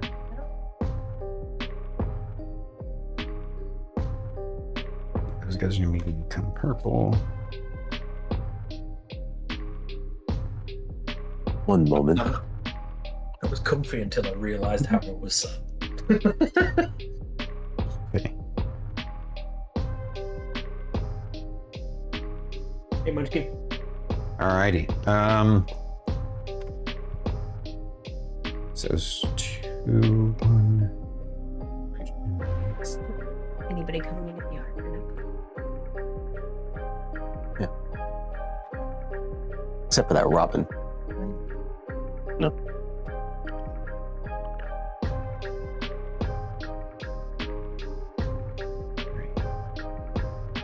Nugget's still got her leg in the air. Okay, so something happens for the whatever's on initiative 2. Next is going to be something that's on initiative. I'm sorry. Can you say that again? Something happens on initiative 2 that we don't see. Right, and then now initiative 3, something happens. Actually, shit, I just realized no, but let me jump ahead since he's been seen now. Or not jump ahead, but let's change things up slightly. So on Sindri's turn, right after he moves, because that's initiative 20.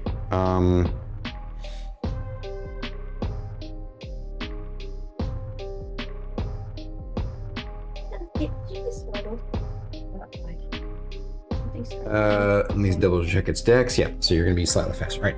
Why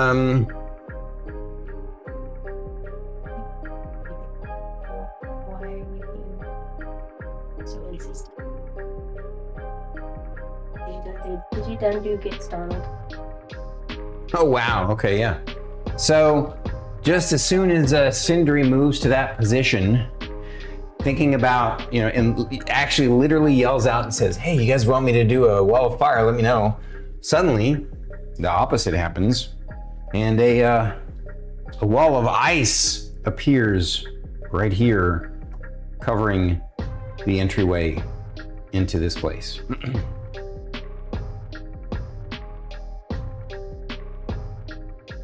And now it is initiative 4, Merrik. Am I able to see the wall of ice from my current position? You're how tall? 5'9". So the bookshelves are 6 foot. Actually, those bookshelves got collapsed and destroyed. So yes, they're rubble now from the. So yeah, I'll just. Where'd my pen go? I keep losing it. Good. That's okay. These are rubble now. Got it. But yes, you can see it. So I would like to use 30 of my movement and make it between the two bookshelves. Here or here? Close. Oh, my goodness. The room bookshelf on the left. Here? Yep, and then one space forward, Okay. right next to it. So it's not cover anymore. It's basically like 3 foot high rubble. Okay. Yeah, Yep, right there. I didn't plan to be in cover. Okay. Fair enough. And then I am going to look at the wall of. I'm going to focus on the wall of ice, and I'm going to cast Dispel Magic on the wall of ice.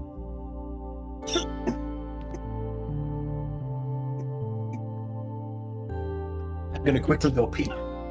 Sure.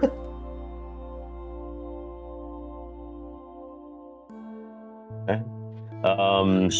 Hang on.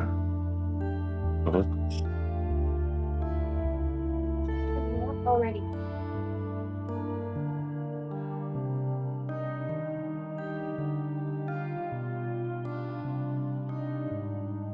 I gotta see what level it has been.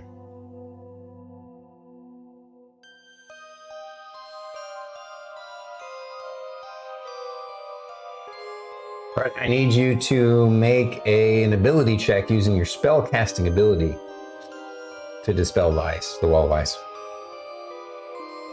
So that would be my modifier, correct?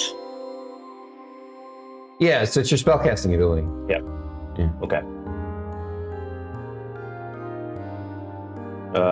That is going to be. I rolled a natural 20, so it's a 26. Oh Jesus. 26. You only have a 6 to your spellcasting ability? My intelligence is 22. Yeah, so I think your spellcasting ability is a combination of your ability score modifier plus your proficiency. So, like you're making a spell attack, right? Pretty sure that's what If I was going to make a spellcasting spell ability is. attack, then it would be plus 12. Yeah. That's Oh yeah, because you have the focus too. Yeah. Yep. So we can do Unless 26 I'm wrong. or 32, Correct me if I'm whatever wrong. one you pick. I'm pretty sure that's. And yeah, the spell. Yeah, you definitely succeed in dispelling the with that nat 20. The wall of ice disappears, and you see the Emperor Gruul sitting on his crusty, writhing throne of flesh and bone. I'm just gonna look at him and give him that like tisk tisk tisk. And then he's gonna receive with my quicken spell a quick little lightning bolt because he's straight in line.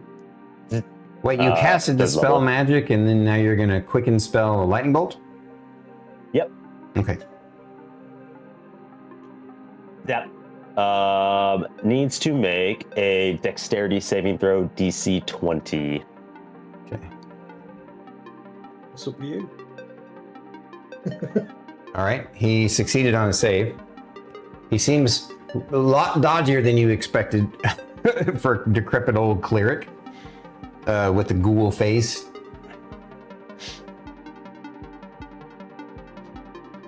He'll take half damage. Shake, shake, shake, shake the doggo. That's the D20 is not one of my dice. So now the boom needs a week.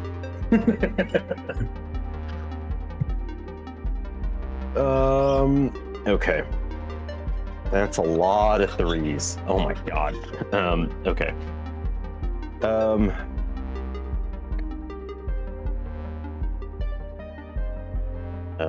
6, 12,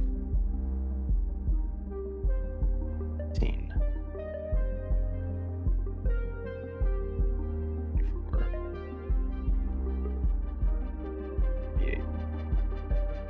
31. All right. 31 total, and then he takes half.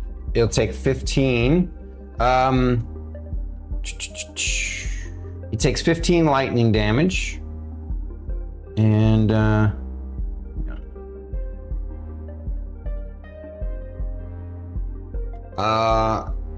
you notice when you hit him with your spell, a strange kind of flash of blood red, like magical light flashes around him, almost like a weird kind of blood globe shield. It's nothing like you've ever seen before. It flashes a glowing blood red for just a moment, and you suddenly feel, you take 7 points of lightning damage yourself. Basically, half of the damage that you took is reflected back at you with its reaction.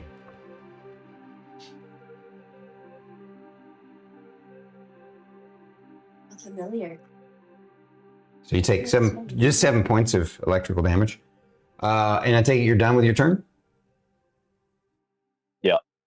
Right. At the end of your turn, it's going to take one legendary action as well. It's going to hit you with a chill touch cantrip. Is that a to hit? I'm pretty sure it is. But it might. No, actually, I think chill touch is a saving throw. Chill touch is to hit. Is it a saving throw? I'm It's looking. to hit because I've got it. Yeah, it's a to hit. So AC question. is what again? AC is 24 at the moment. My question to you is this: does that displacement only count for melees, or is that any like targeted? It's only physical melee. Yeah. Well, physical melee or physical ranged. Spells aren't affected by it. Okay. I just He's hitting you with literally a because cantrip as a legendary action. No, I gotcha. Because it's a to hit, I just wanted to clarify if that actively kicks in or if it's only melee. Sure. Yeah. 28 gets there? Yeah. Okay.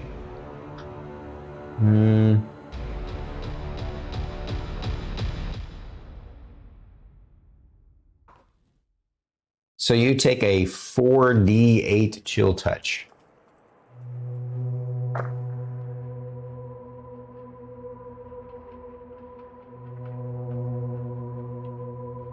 "24 points of necrotic damage, and you can't heal until the next turn. I'm gonna let you roll me a real quick arcane knowledge check, arcana check. 21. You get hit so hard by that chill touch, you think to yourself, Jesus, this thing must be a much higher level caster than I am. So, there you go. And that is the legendary action. Now, that was Merrik's turn. Initiative 5 is... Yep. Those guys do their thing. You don't see what they do. And initiative 6 is Thyra.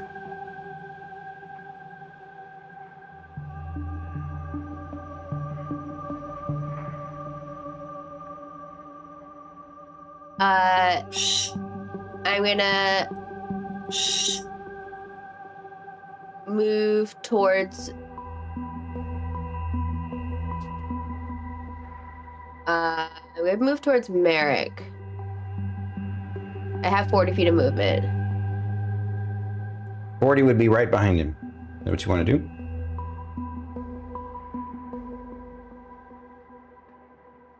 Can I hop over to one more square? Sure, if you want to double move. Is that I thought I saw you count 35. Nope, it was 40. Okay, then put me back. This is 40 right here. So, okay, you want to go ahead? All right, then put me back. Okay.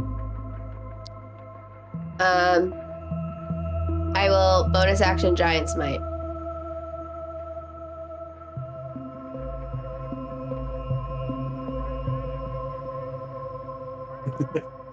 That was for her helmet. That little Yeah, stone. I know. I'm getting ready to...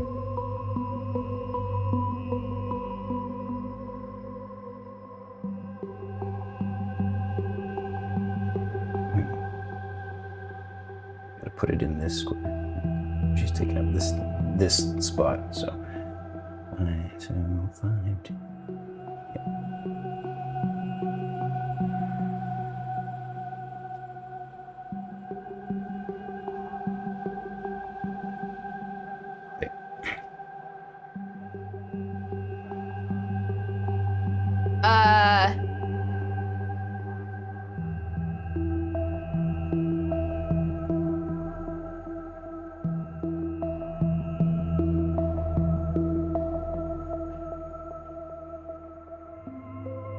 Oh, hold on, wait, I have one.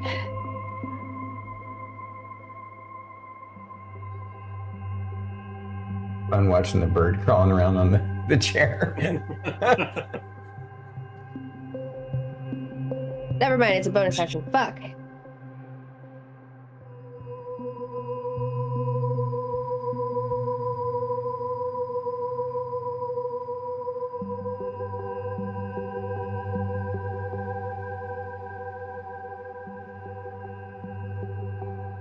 That's my turn. Okay. Initiative 7. Actually, If that's your turn, do you want to move that extra square? Shae, I'm gonna make you initiative 7. Oh, I'm initiative 7? Yeah, you went from 8 to 7. You still asked. Asks to roll the 8 for my initiative roll. Okay, so Shae is gonna move up 30 feet. Okay. So, 10, 15, 20, actually, maybe just 25. All right, because you want cover. Yes. Okay. Milo's going to follow. Okay. And Shae is gonna go peeking around the bookshelf and go, Milo, target acquired. She casts Hunter's Mark. All right. So cute.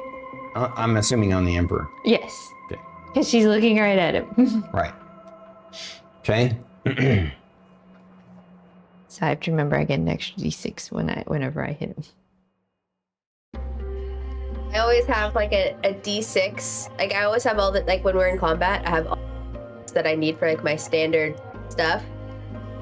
And then whenever I go into Giant Smite, I always move a D6 in there so I remember to roll it. Because otherwise I will not.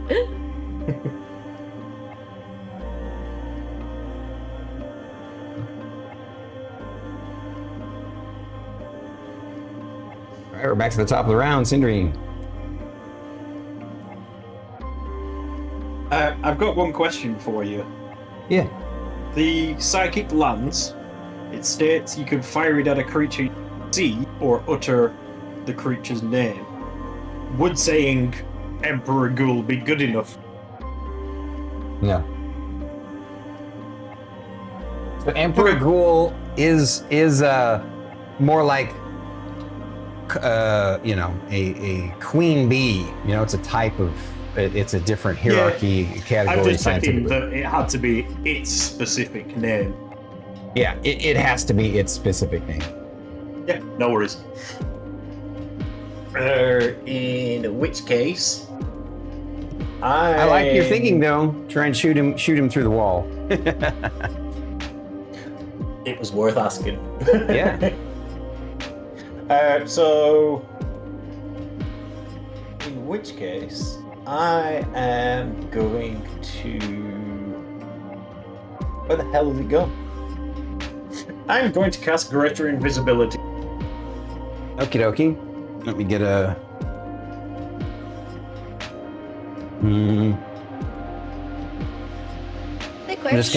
I'm gonna use this little black thing to show that you're invisible. Now what? I'll move forward, but still keeping like 10 feet away from the edge. So I've still got like 10 feet of wall as cover. Like here? One back. There or here? As in towards the bookshelf. Back from the way I came. Oh, towards this bookshelf? Yeah. Yep, perfect. Okay.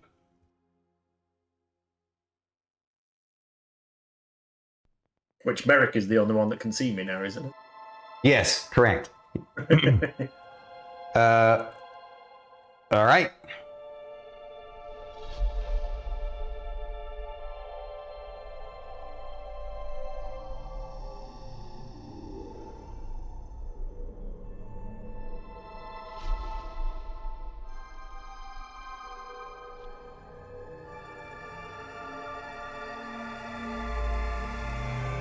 I'm just assuming Avery is hanging out with Frederick. Oh yeah, thank you for reminding me. Yeah, well, so what would have happened is you guys you're pushing forward. Avery would have come down. Yeah, we need to get her in the initiative order. Thank you for reminding me.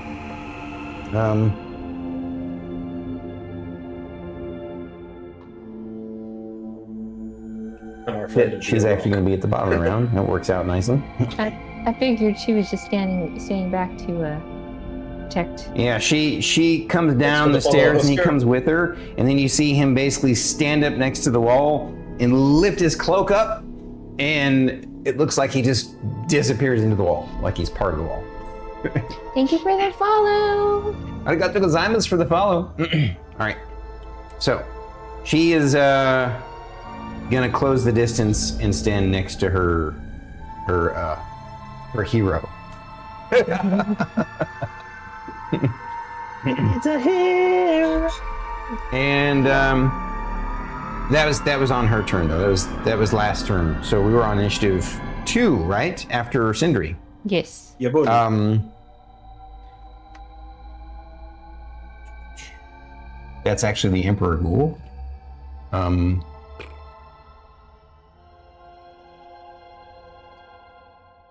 No, actually Merrik was before the Emperor Ghoul, right? Yeah, because I dispelled his stuff and then he was like, "You suck." Right? I never had him take his turn. Holy shit. He put up his ice wall and So So the ice wall is a lair action. It wasn't an action that happens on his turn. That was his action, so that's okay. Yeah. So actually, I totally skipped his turn. I'm going to say that he waited to the bottom of the round then. So that what's going to happen is he waited to see what you guys are going to do. Now he's going to take his turn since he waited. And then since he's the next initiative order, he'll go right after that again. That's kind of cheesy, but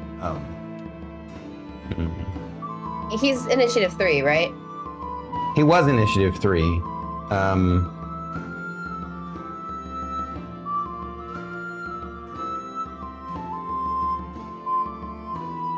Right. So he was waiting, but then now we're back to the top of the round.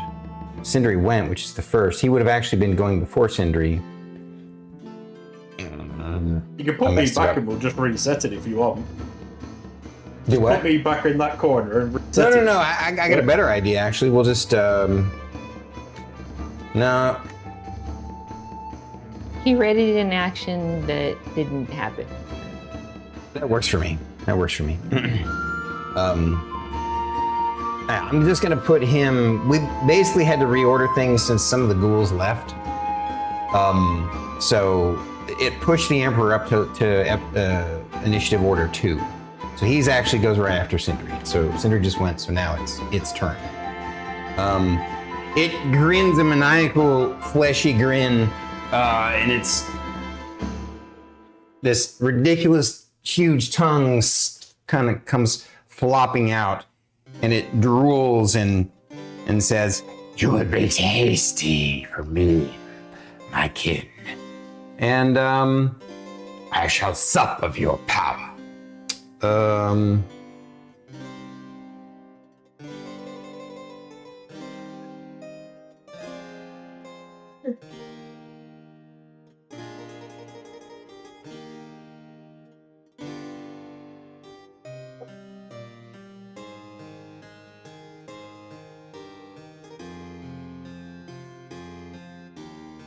Yeah, that's what it would do.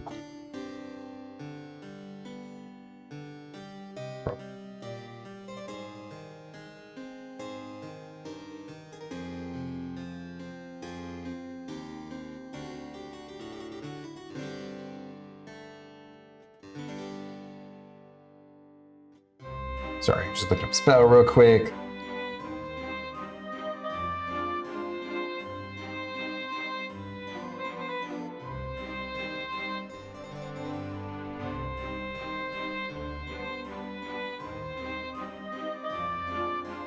What do we want to do that?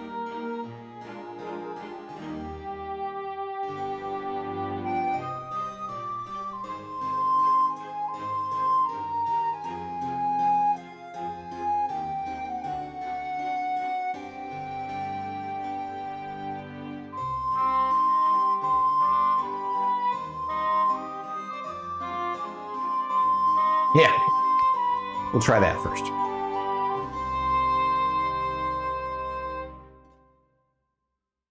I'll use a different sphere. Perfect.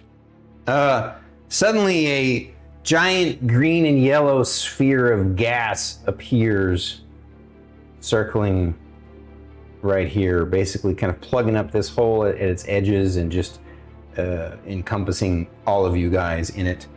For the arcane spellcasters, they can roll an arcane knowledge to determine if they know what it is. 29.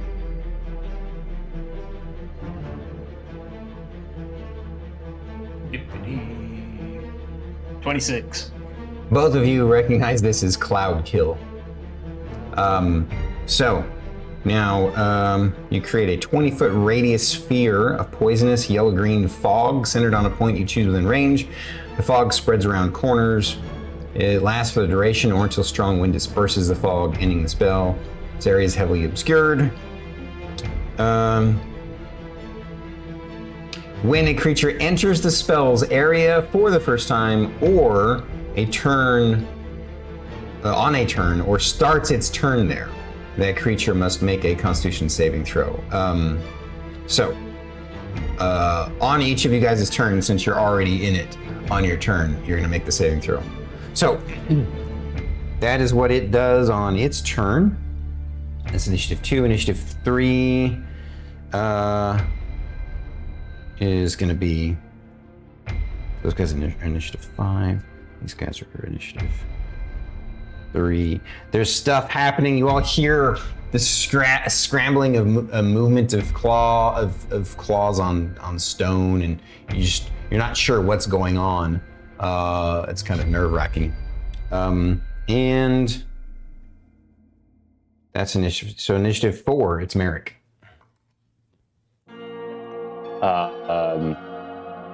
Constitution saving throw. Yep. Right. You're within 10 feet of me. So +4. +4.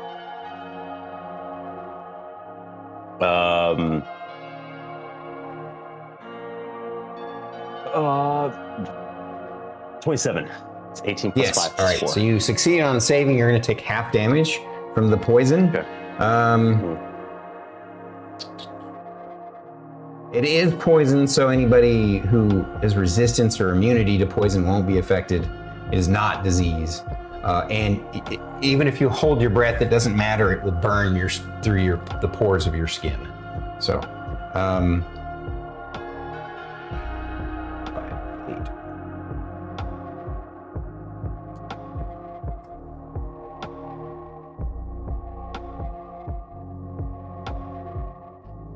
You take half of 20, so you take 10 points of poison damage.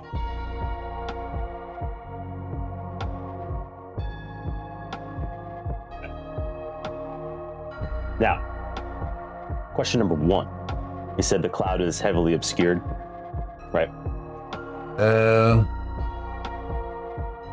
Right. It's Correct. I understand it's a Yeah. heavily obscuring cloud. Okay. Now, Since you're standing in it, everything's heavily obscured, which means any attacks against him will be at disadvantage. And vice versa, attacks against you will also be at disadvantage. gotcha. My question is this: because the cloud kill is a magical effect that's creating that, am I still able to see through it with my eye? Part of me is like, meh. No, what or happens no? is because your I eye think so. sees magic as sort of a... It's right. Yeah, it would obscure your vision too. You know, it just obscures it figured as differently much. in that eye. Yeah. Totally. That's what I figured. Now, to that credit, because I can see into the ethereal plane, and if I'm not mistaken, the ethereal plane has a very similar the material plane. Would I have difficulty navigating walking into the open corridor? Would you Like, have is that gonna be- difficulty? No. Like Yeah. you had been looking this direction. If you want to walk straight into the cistern, the problem is you're very likely to fall into the water. Or there's a possibility, I should say, not likely.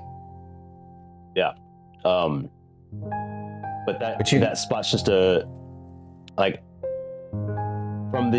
from what I can remember of the space, because it's kind of hard to tell from camera angle. If I was just beyond the cloud kill, is that in the cistern? Is that No, in the just water? beyond it would be Beyond? the doorway. the Collapsed rail. doorway. They create walkways around the cistern. So yeah, you have there's Okay. Yeah, as long as you just only take a 20-foot step forward, you can be right at the edge of it and be out of it. Gotcha. And you can go am either I- direction if you want to be in the center or the side. That was going to be, yeah.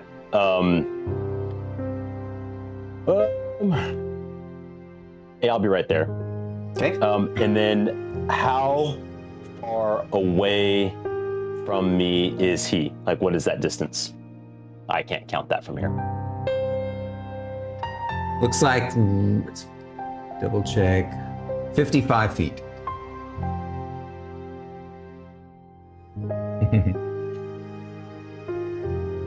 Merrik is really hurt. He did not like that at all, one bit. He's pissed. So he's gonna, first off, I'm gonna fire off a Mind Sliver. That's my cantrip. Isn't that a reaction? Mind Sliver, it's a cantrip. That's not a reaction. Oh. Yeah. I'm thinking something else. Yeah. Oh, I'm thinking of silvery bars. Yeah. So Mind Sliver Mind Sliver's a cantrip? must make, it's a cantrip. Yep. Must make a intelligence saving throw DC 16. Okay. Uh-huh. Let me know. For DC 20. Did I say 16? You did. I did. DC's 20. I was Okay. looking at DC 1d6 and my brain went, yeah. Turning fucking dumb. Interestingly enough, that's its best save, so. I figured. It's super clever. Yeah. Got a 25. Okay. So he takes no ill effects. However, he did not try to stop it, which is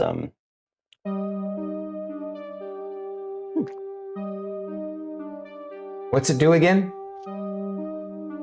you would take a total of 3d6 psychic damage, and then subtract 1d4 from a save. But he saved. But he saved. So if he Right. saves, none of that happens. Gotcha. So, but knowing, making an educated assumption as a caster, Mind Sliver's not very kind to mages, so there's a good chance that he might have tried to just negate that outright. Right. Because the follow-up is going to be Disintegrate. So your quickening spell again? Yep. How many times can you do that per day? So to keep it simple, the number of proficiencies that I have, which would be 4. Okay. Yeah, just simplified it rather than counting a bunch.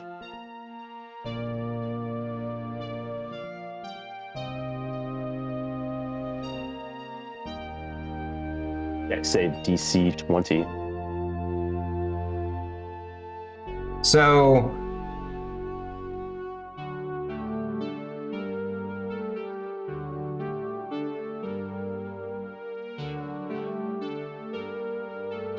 you do remember that when you cast as a quicken spell, it turns one spell into a bonus action, right? Yeah, my action was Mind Sliver. And No, then I know. my I'm just bonus saying. My action- point is Yeah. that you can't also, just for both of our reference mental note, you can't then also take another bonus action because you've used up your bonus action. If you use quicken spell, it uses your bonus action. It literally what? says that. Hang on. Merrik had a PHB thought. Merrik doesn't 102. like this. When you cast a Yeah, spell no, that you has a sh- casting time of 1 action, you can spend 2 sorcery points to change the casting time to 1 bonus action for this casting. Yes. There's actually a thought that Merrik just had before rolling anything. I will say, just as Merrik is about to start casting Disintegrate, he has this brain. He's like, that might not be a good idea. You cut out for a second. You're doing that again for some reason. Oh. She's not. It's so weird that he is, but she isn't. Go ahead. As Merrik goes to start to cast Disintegrate, there's this big flash of red in his brain. I imagine that's coming from Echo, and he's like, "That's a good idea." And he's gonna right before he starts to cast, and in turn, I will cast Spellweaver Stance, my new custom spell. Ah, sweet. Okay, cool. Yeah. You hear like the first like half syllable of Merrik going, nope, and then he just switches up. He's just like, Wow, we lost like a half of a sentence there at the end, but that's all right. Lovely. That's so weird. Why is it suddenly doing that? I'm locked in, hardwired. It's got to be coming from their end. Did you It would notice be it on too, our BT? end. Yeah, I've lost him as well. Yeah, it's our end. I'm sorry. Anyway, we'll work through it. I appreciate your patience having to repeat yourself, guys. What sucks. All right, so you're gonna cast the spell as a quick action, as your bonus action that gives you your. Tell everybody what your new custom spell does. Yeah. So with Spellweaver Stance, as a concentration for a minute, I assume a defensive posture that draws upon the arcane weave around me, protecting me in battle. While I maintain the stance, I have advantage dexterity saving throws.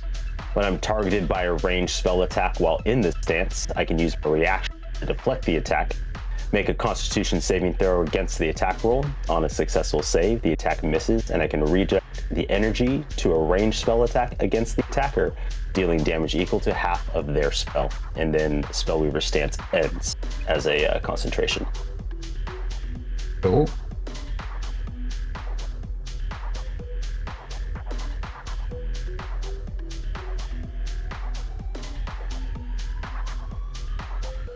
And I take it you're done after that? if I'm not mistaken, I imagine Raven's Edge has us all connected. I feel like that seems pretty standard given this. Yeah. Mm-hmm. Yeah. I'm just gonna say out to the casters or to everybody, be mindful of him redirecting spells that, because it's the same thing I can do, or at least it rings similar. So Okay. Sindri knows how fucked up my spell is. So All right. So it was Merrik's turn.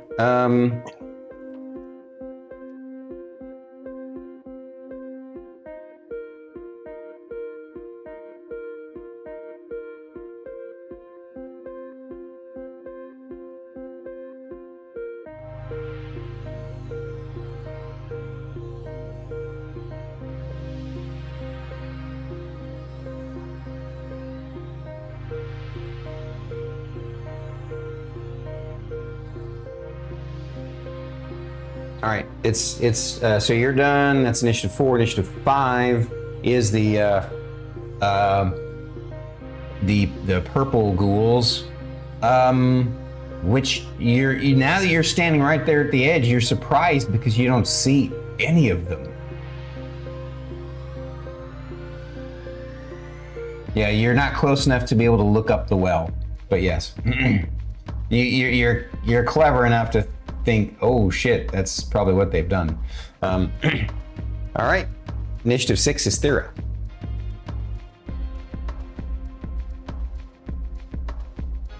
On save. That.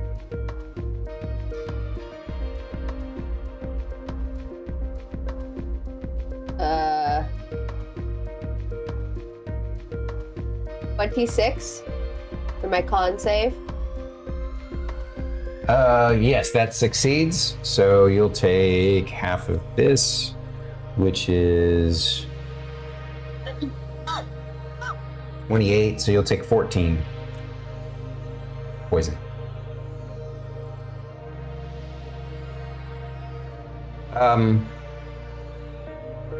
After this full round, once we get to the end, we'll take a break. Anything else there? I haven't even taken my turn yet. Right. That's what I'm saying. Anything. That's what I mean. Anything you want to do. Like the bird was climbing down the side of your head.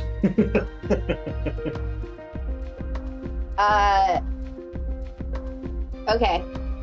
So, I am, in my giant's might form. Mm-hmm. If I were to fly, is that going to kick up enough wind to kind of dispel the cloud kill? No, it'll displace a little small amount of it, but no. It requires there are certain kinds of spells, wind spells that can do it, or actual a large amount of wind from outside. But your flapping your wings will just sort of kind of swirl it around a little bit in the spot that you just left. Okay. I'm gonna fly my 40 feet the direction. So the hole is only 15 feet wide and 15 feet tall. You want to, you're still obviously short enough that you can squeeze through, but you want to fly in and hover. The ceiling is surprisingly low here. It's only about 10 feet. So you could do two things. One, you could go in here and kind of hover in this spot with your head kind of barely bumping the ceiling, or you could try and go up in the well hole if that's what you want to do. That's up to you.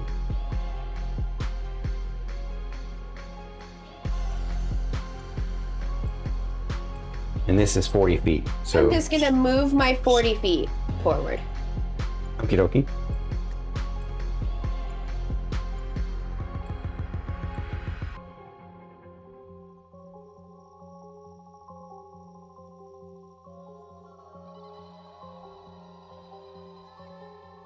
Oof, it's so close. I know, right?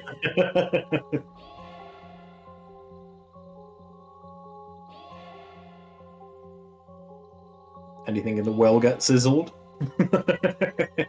seeing as it's only 10 foot high. Yeah, so the weird fleshy tendrils and stuff do seem to be sort of kind of sizzling like they're steaming, but it doesn't appear to be having any effect on the Emperor. How close am I to the Emperor? You're 35 feet away, because the light radius of your helmet is he's just outside of it by 1 square. Super cool. I'm going to Misty Step that 30 feet as a bonus action, Okay. right in front of the Emperor. Completely forgot you had that. Everybody forgot. Not me. I've been waiting for it. What refresh my memory, what gives you the Misty Step again? My Oath of Justice. Oh, that's cool. Paladin. Is that so fun to say? And I'm going to swing. Okay. First attack is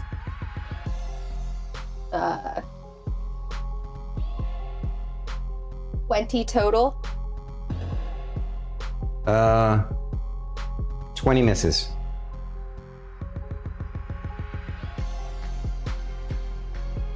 What about 30? Definitely hits. I'm gonna second level define smite this guy too.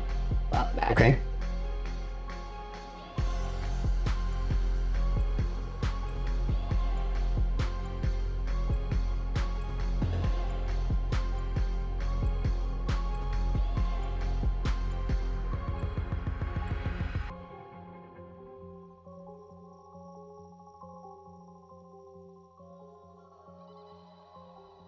Fuck.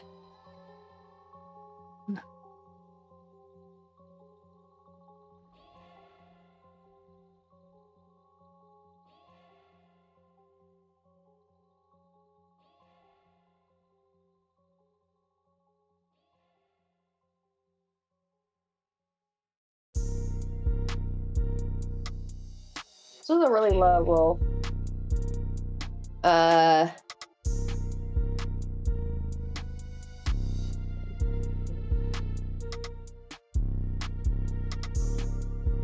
26 points of damage. Okay.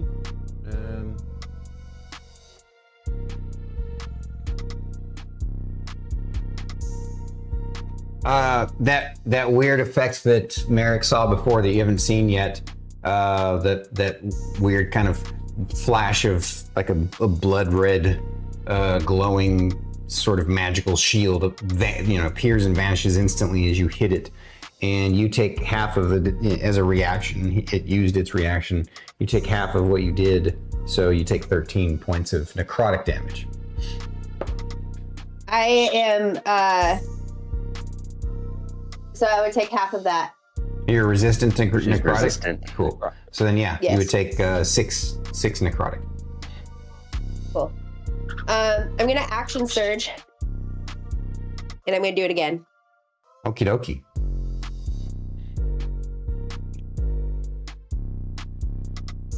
Does not hit for the first one. Well, unless 21 hits.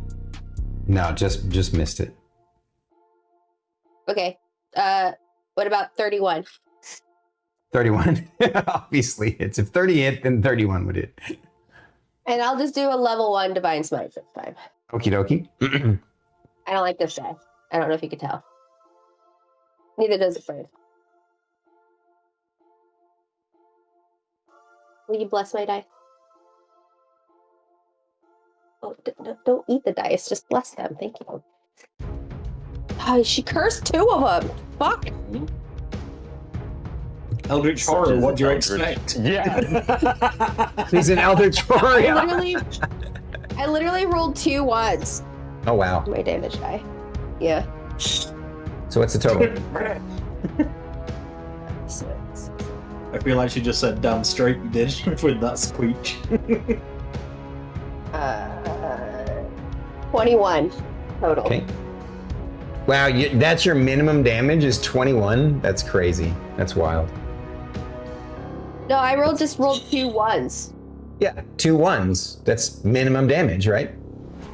Oh, no, but I rolled 4 dice. Oh, okay. Oh, never mind. Okay. She divine smited. All right. Yep. Gotcha. So, so my 2 divine of them smite were was minimum. ones. I get you what you're saying now. Gotcha. Yeah. Oh, dear, Anything such a else? suck. I don't think I could physically do anything else. Okay. At the end of your turn, it takes a legendary action. Makes 1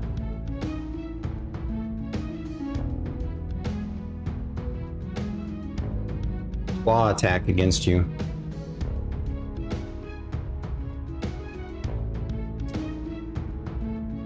What's your AC?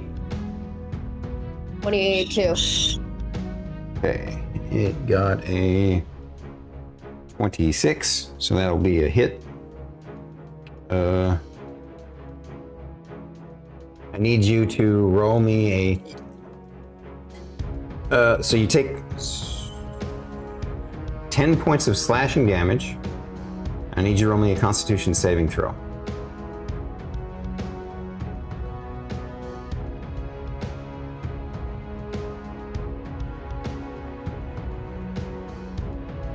Uh, 12. Wait.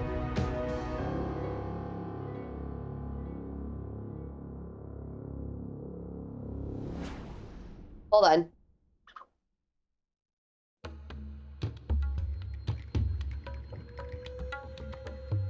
I don't remember. Do I add my own aura to my own save?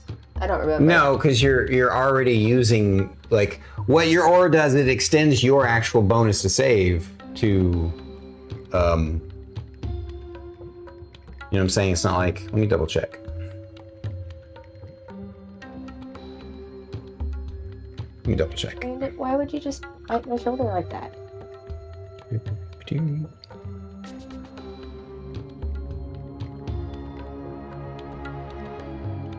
And you are a 12th level paladin. Or no, you're a what level paladin 7th are level you? paladin. Say again? Sorry? 7. 7. Okay, thank you.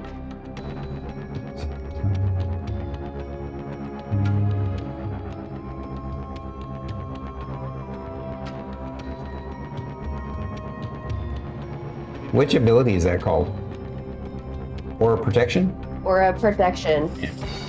You take advantage of it. Huh? Merrik had it, or Lorcus had it. Oh, it's Merrik. Starting at 6th level, whenever you or a friendly creature within 10 feet of you must make a save, you or a creature within 10 feet of you must make a save. The creature gains a bonus saving throw equal to your charisma modifier. So yeah, so I guess what the total is, what, a 16 instead of a 12 then?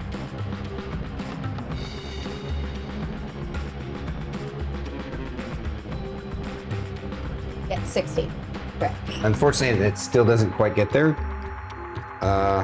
So you guys see Thyra suddenly fall down, locked up in paralysis. And then that will be... Well, I think Merrick's the only one that sees it. Yeah, true. He actually attacked you. Yeah, he is a legendary. Yeah, I used a legendary action to take a swipe at her. Got it. I missed that it was legendary. I was like, At the end of my turn, he takes this D6 from my helm. Say again? He takes the D6. Yes, he does take the D6. 6. Nice. I rolled max. So that's Yep.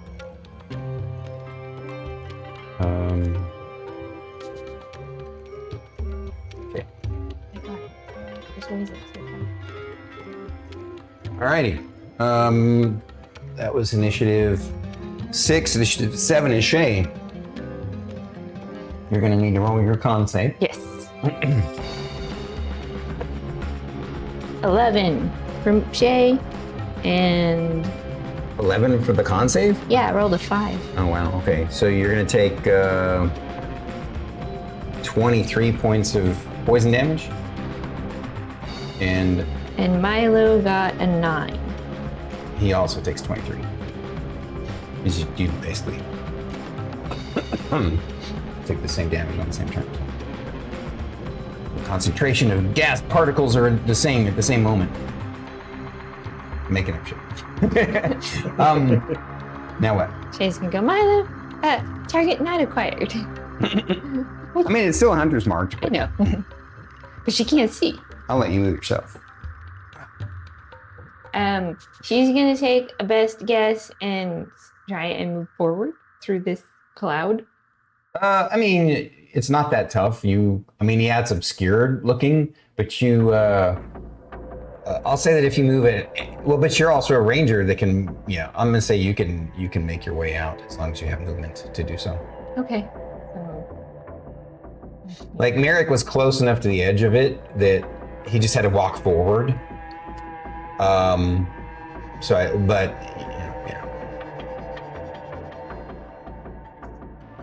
here. Yeah. So technically Milo, unless he's flying on over your shoulder, can't be there because that's a wall. He's on my shoulders. Okay, right, that's fine. Walk out of the cloud. Yours down. Obviously paralyzed. Yeah, Different it's than, pretty like, obvious that unlocked. she's paralyzed.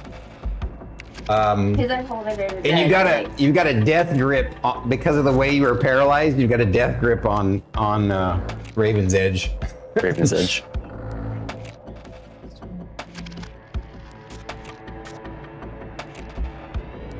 So Shae's gonna double move. That's water. Oh, that's water. Yeah. Oh. Like I said, like I've been describing, there's a walkway all the way around the cistern. Oh. How deep is the water? You don't know. You haven't. It's dark. So is this all water? Oh yeah. So Where's she Thyra? She The water. Misty stepped there. She's also taller. She is. It looks like it's about 4 feet deep. Okay. Did she fall over face up or is she face down? The Sindri can't go in there at all. 50-50 that she's face down. All right, low or high there, Druid?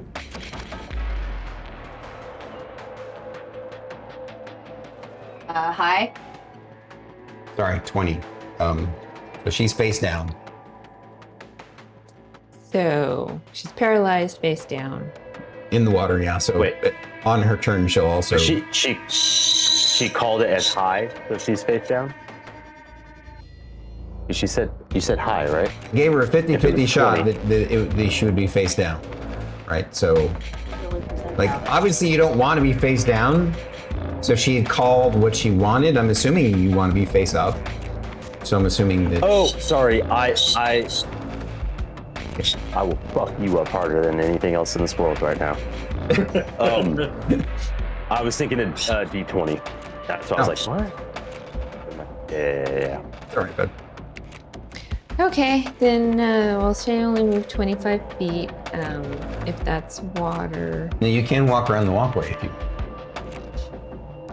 So is this the walkway? Yeah, I thought this was a wall. that's a walk. No, it's said the walkway. Milo couldn't be there because there's a wall. Oh, yeah. No, you're right. I'm sorry. Milo can be there. Yeah, it is the walkway. I got an angle of it that I was confused. I thought that was part of a different part of the talk. So, Oh, okay. yeah. I apologize for confusing you. Let's see. So does the walkway end here? No, it changes and gets rougher with the weird kind of fleshy tendril stuff. Oh yeah, that doesn't matter to Shae with her belt. Mm-hmm. 25, 30, 35, 40, 45, 50, 55, 60. Double move. Okay. All right. And then 8 is Avery. She. Wow, that's a nice low roll. Natural 19. She succeeds on her save.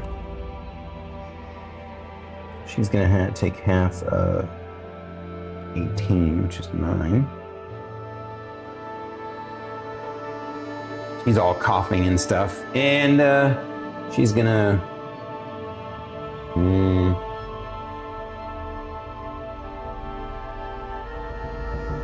5. It would make sense for her to go back that way. Yeah, she's just gonna move out of it. And 30. She doesn't know Sindri's there. No, she does not know he's there.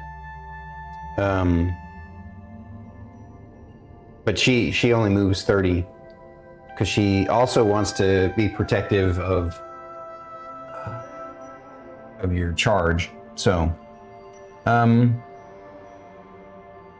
Sindri, she's standing next to you. She's got a frustrated, pained look on her face. You can tell she's frustrated that that Thyra got paralyzed. Well, no, she wouldn't even see it through the clouds. She wouldn't have a clue. Even know. She's frustrated how disgusting this enemy is. All right, and then now it is Avery's turn. That was it. So end of the round. We'll go take a break. Everyone get some soup, get some liquids, relieve yourselves, and we'll see you in about 10. Ginger and chili druid. Ginger and chili. Ginger and chili, like chili pepper?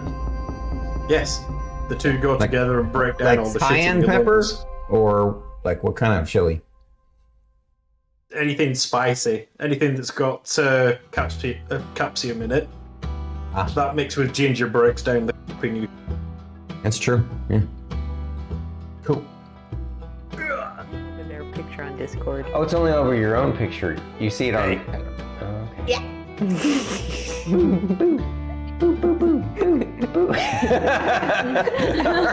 It's gone.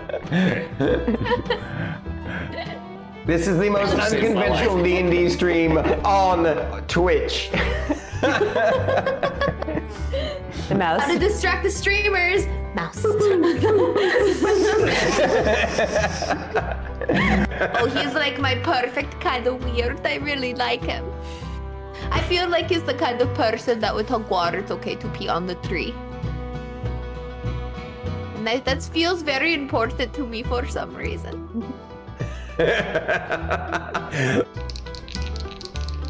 My hair is so heavy today. Well, you did wash it. It's full of water. I know. So stretch, right? Stretch, stretch, stretch, stretch. Oh. Fencers pose. Oh, okay, now you're showing off. Don't do that.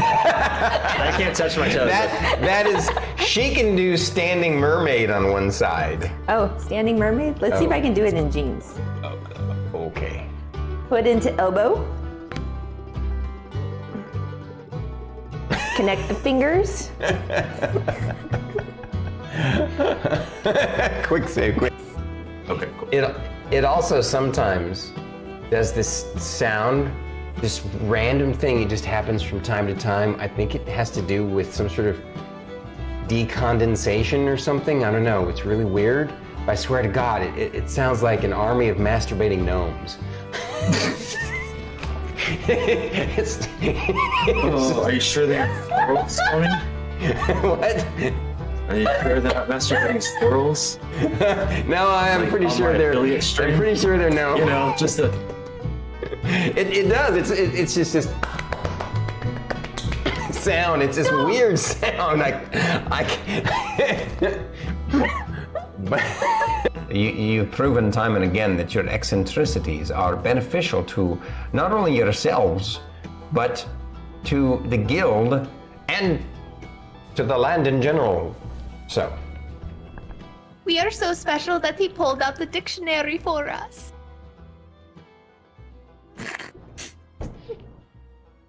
He used big words. and the day had come. The party was ready to begin their fights in the arena against the number 2 ranked guild. Here they are, up against them, the name, the Loam Riders. Will they defeat them? Will they be beaten by them?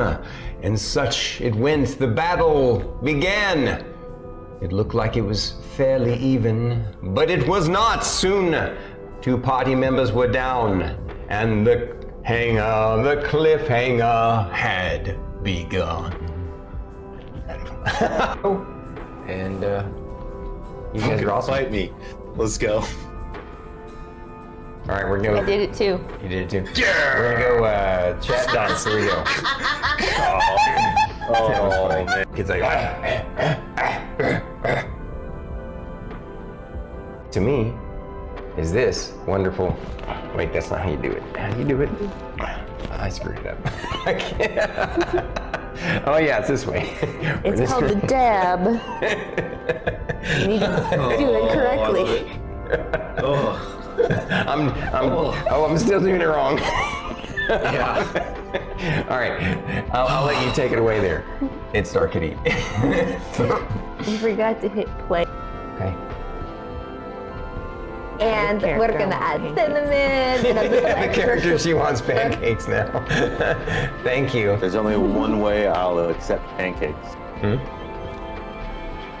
Stormy's got to wear the outfit.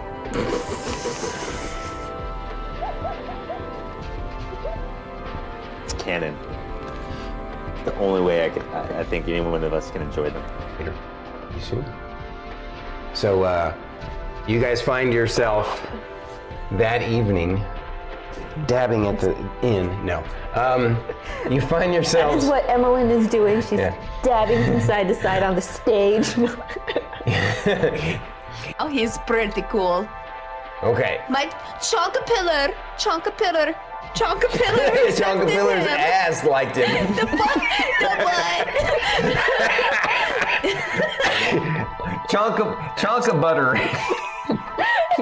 It's a little Tiny like excellent. A little anime X for his little bunghole. the ability to control those undead. Oh, that's right, because you did that before Bunky inseminated us. Alright, and the Bob Ross moment has ended. Eating my butt, freaking chair. And that deep-throated person over there, the one with the green hair, just kidding. We were going down ha-ha. Oh, I didn't mean like that deep. I meant like deep sounding voice. Oops. Deep what? He's got a deep voice, guys. That's what I was trying to say. It's true. Yeah. Do you have a very deep voice? I know I do. It doesn't frustrate you because it's something you can focus your mind on and to help you. I'm going to use the P word, to help you process what you went through. Are you clipping it? Everyone, get some rest. We'll discuss this later, after I've had some time to think. It's And a lot to process. process. Everything. Got 3 good clips so far. I'm processing the rest. What a dick! You snuck it in there. You got me to say it. Looks like you have a question, Fern. Is it the same color, the same blue glow? Yes. Now, I think if you scroll over their picture on Discord. Oh, it's only over your own picture. You see it on. Oh, okay. Yeah.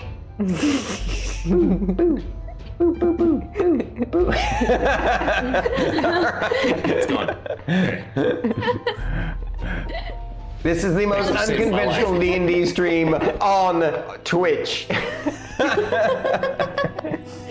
The mouse. How to distract the streamers? Mouse.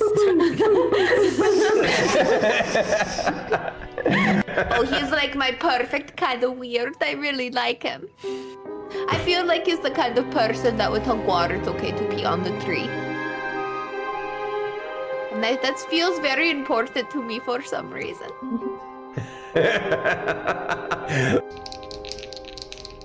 My hair is so heavy today. Well, you did wash it. It's full of water. I know. So stretch, right? Stretch, stretch, stretch, stretch. Oh. Hamster's pose. Oh, okay, now you're showing off. Don't do that. I can't touch my toes. That is, she can do standing mermaid on one side. Oh, standing mermaid? Let's see if I can do it in jeans. Okay. Foot into elbow. Connect the fingers. Quick save, quick. Okay, cool. It also sometimes does this sound, this random thing. It just happens from time to time. I think it has to do with some sort of decondensation or something. I don't know. It's really weird. I swear to God, it sounds like an army of masturbating gnomes. Are you sure they're squirrels, Tony? What? Are you sure they're not masturbating squirrels? No, I'm pretty sure they're. affiliate stream? I'm pretty sure they're no. You know, just a. It does. It's just this sound. It's this weird sound. But you've proven time and again that your eccentricities are beneficial to not only yourselves, but to the guild and to the land in general. So. We are so special that he pulled out the dictionary for us.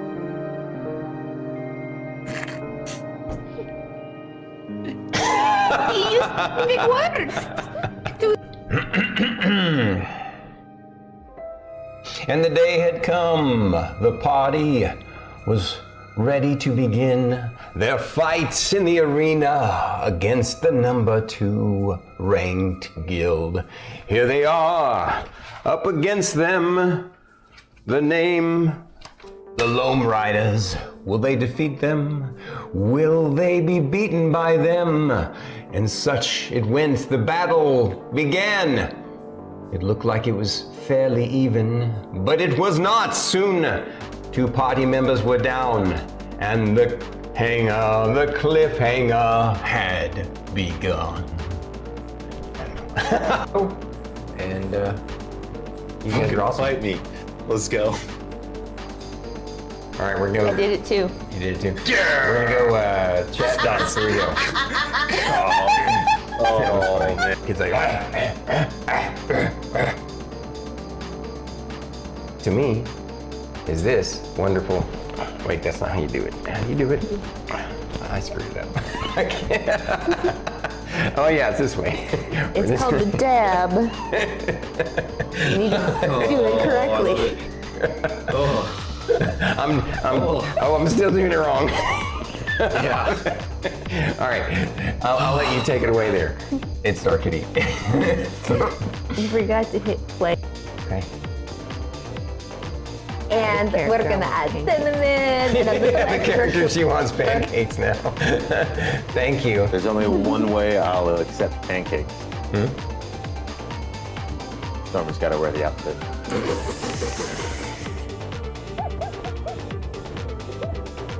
It's canon. It's the only way I think any one of us can enjoy them. So, you guys find yourself that evening dabbing at the inn. No.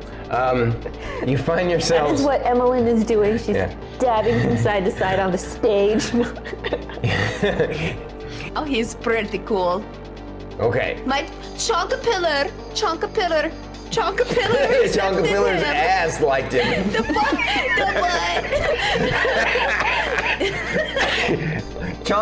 Chonka butter. It's a little tiny like X. A little anime X for his little bunghole. The ability to control those undead. Oh, that's right, because you did that before Bunky inseminated us.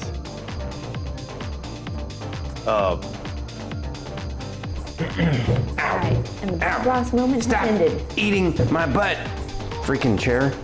And that deep-throated person over there, the one with the green hair, just kidding.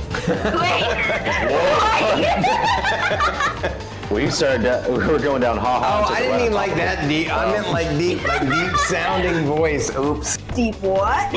He's got a deep voice, guys. That's what I was trying to say. It's true. Yeah. You have a very deep voice. I know I do. It doesn't frustrate you because it's something you can focus your mind on and to help you. Blam! We have returned. Welcome back, guys.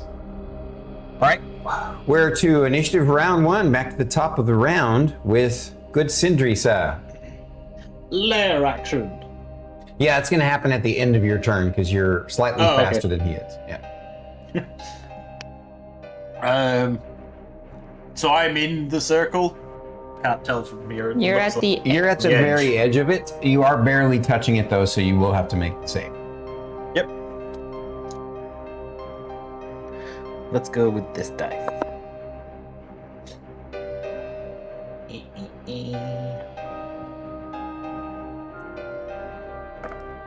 That's a dirty 20. Okay. So you take half of 26, which is 13. Poison. If you have resistance to poison, take half of that. I don't think any of the characters have resistance to poison, do they?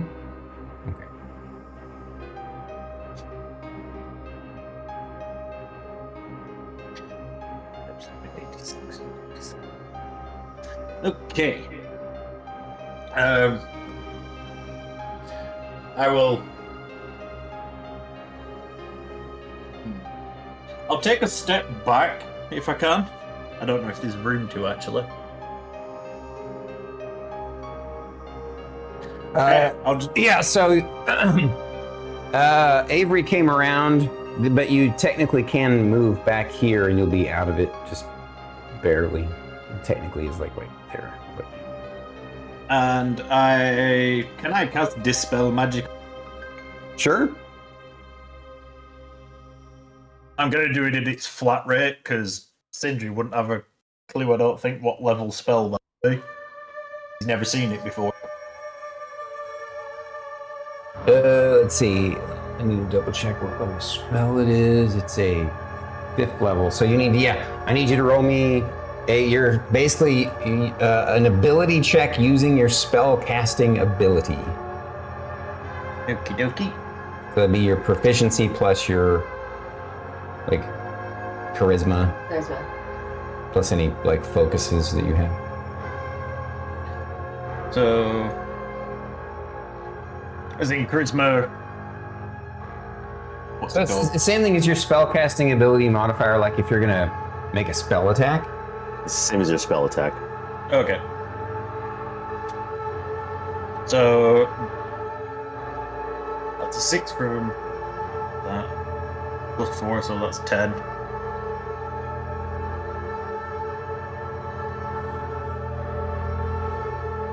That's 12 as flat, and then I need to roll down. Yeah, you're adding 12 to whatever you roll. Yeah. 30.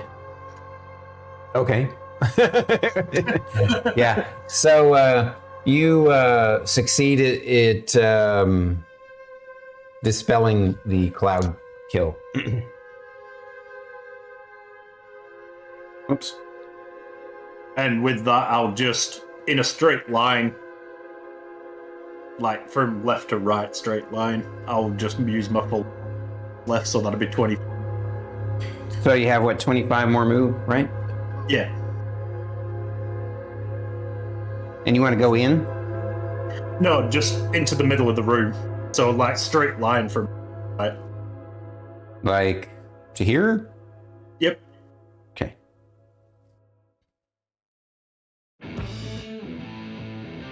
And that's where I'll end my turn. For now. Avery kind of looks around because she thought she heard footsteps near her.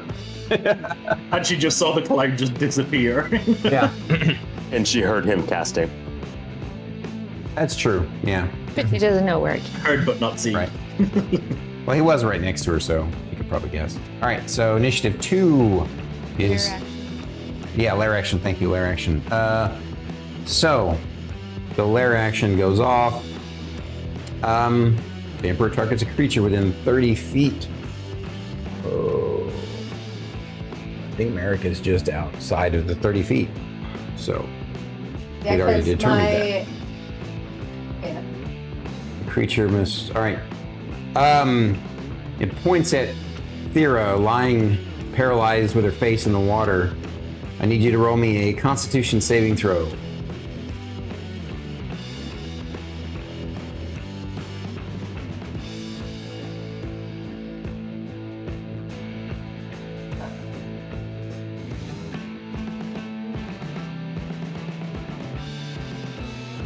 28.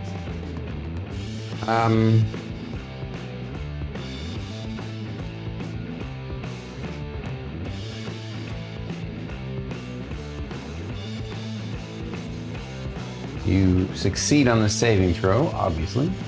But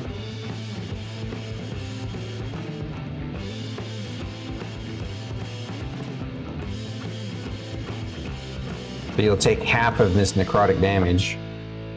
I'll take half of that. 20. So you take 10. So you take 5 points of necrotic damage, and it seems to heal up a slight bit. It's as if it healed the amount of necrotic damage that it dealt, which obviously wasn't much.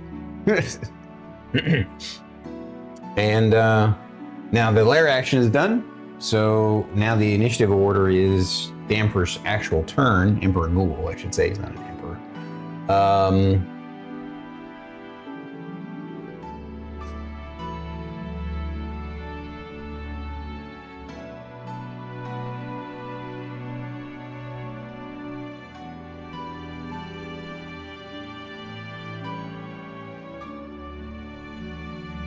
In a guttural, like deep kind of spooky Latin language, like not, you know, like Latin, not a Latin language, but you know, it sounds like some sort of ancient clerical language or wizard language. Actually, again, the spellcasters can roll an arcane knowledge check for this. Merrik, what's your hit point total right now? 36. 36. 36 is your hit point total? Yeah, I only have 77 HP, man, and he hit me hard. Okay, gotcha.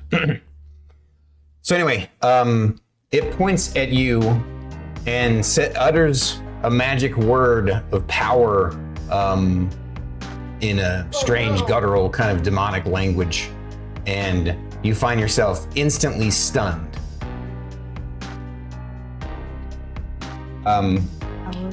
Yeah, you recognize it. Well, what'd you get on your arcane knowledge checks, guys? 23. 23, yeah. And 22. 22. Both of you recognize it as power word stun. So during the first round, you don't get a saving throw, but on your turn, at the end of each of your turns, you're going to get a new save against it. Hang on a second. Given that it's incapacitated, then because that's what stun does, doesn't that drop concentration? Right? Yes, it would. Just asking. Okay. So Spellweaver's stance is gone. Okay.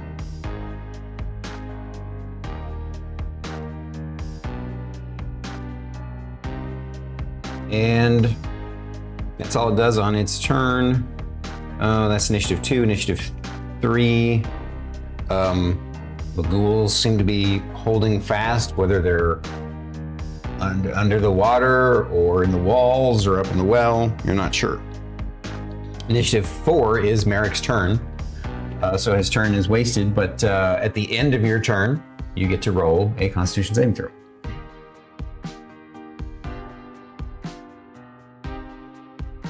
A 19. That was Exacxes, so Oh, you'll get to do something on your next turn. And then is initiative 5, which is some more ghouls. And then number 6 is Thyra. And you're paralyzed. We're only a Constitution saving throw because your head's in the water. Let's see if you'd accidentally breathe in some of the water. I mean, it wouldn't drown you, it would just do a little bit of damage.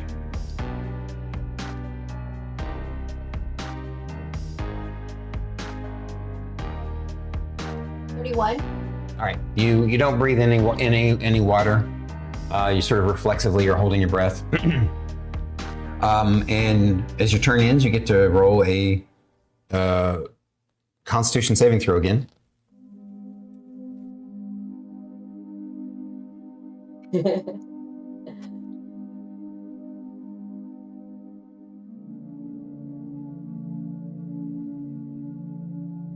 $13. 13? What did you roll, you poor thing? A 1. Oh my god. Actually, can I use my Inspiration? that one? If you want to.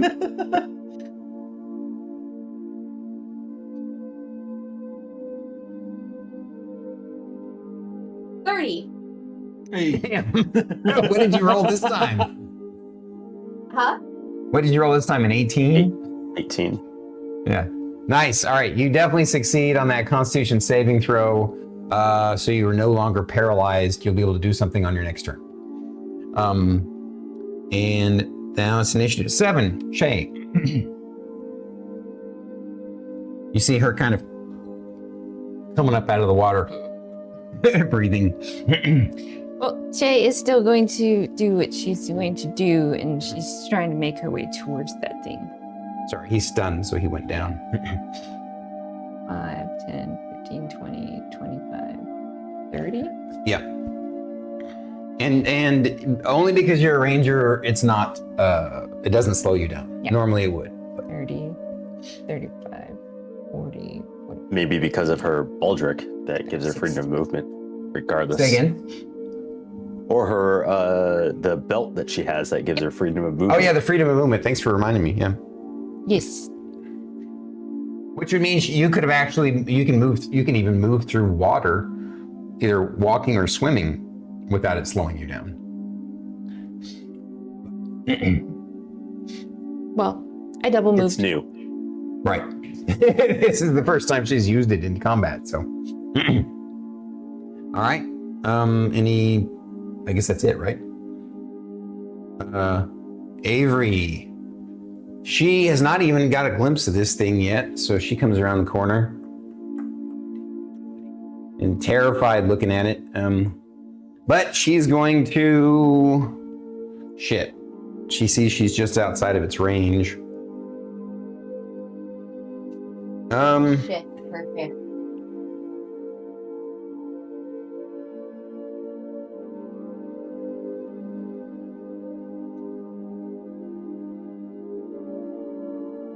She was wanting to try turning it, but that's she's just literally one square away from that. So she'll just. She's not sure about how deep that water is, so she sees you going around that way. So she's gonna try. She sees Merrik over here, fallen down and stunned looking. She would not want him to be that way. She's gonna move over here and step down and try and shake him. Because she doesn't know what else to do. Actually, she's gonna healing hands. She's gonna lay on I've hands. already succeeded. Yeah, I've already succeeded on that. So I'm just currently prone.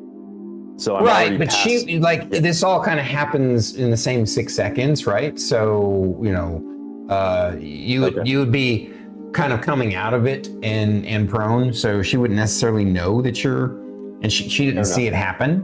So I'm gonna have her do healing. Is it lay on hands or healing hands, right? The lay on hands pool. And what's your pool?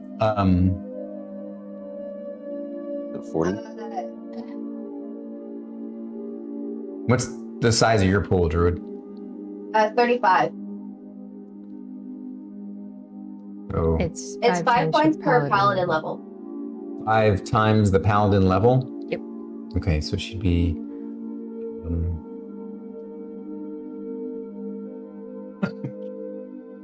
I'm gonna have her use 30 points. Give Merrik 30 points back.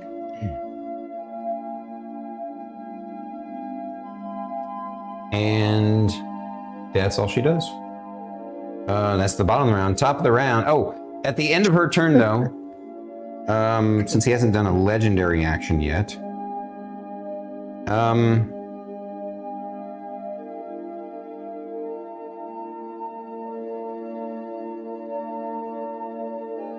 Roll a 1d8. It regains a spell slot. But it can only regain, based upon what I rolled, it regained a 5th level spell slot. You guys don't know that, but I'm telling you.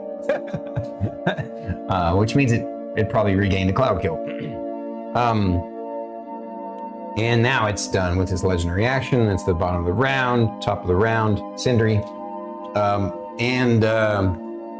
Again, at the end of your turn, it's going to do a lair action. Something different this time, though.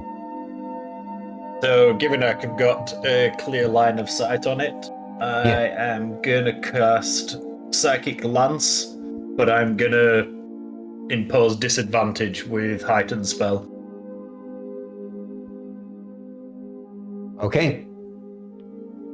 So he needs to make an intelligence save of 21 at disadvantage. Sure. These two brain cells in his brain like really rubbed together for a really good thought there. So Yep. it would have failed, so I'm going to use one of its 3 legendary resistances to automatically succeed. So it takes half damage and doesn't get incapacitated. Right.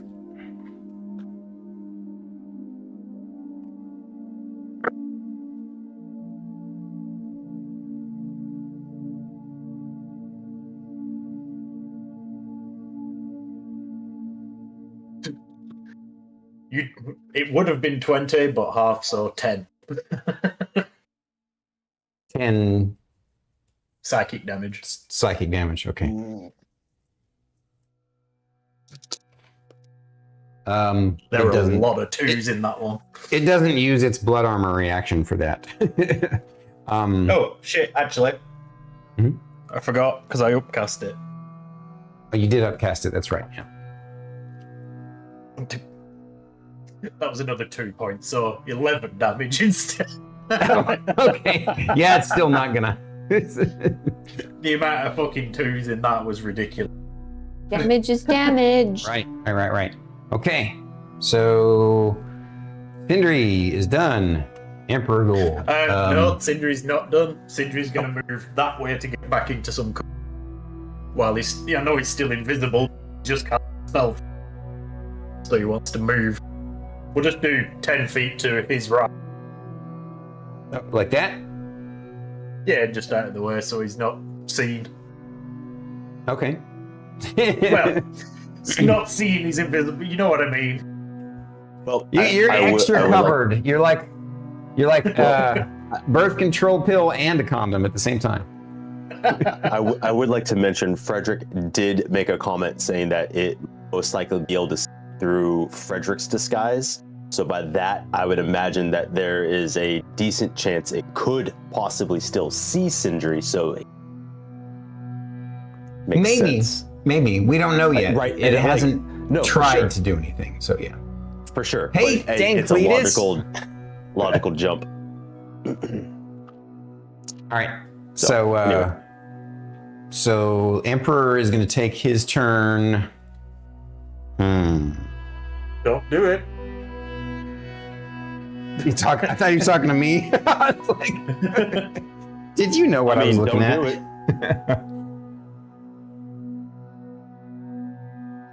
You can hear voices outside, so I knew he was going to go for the...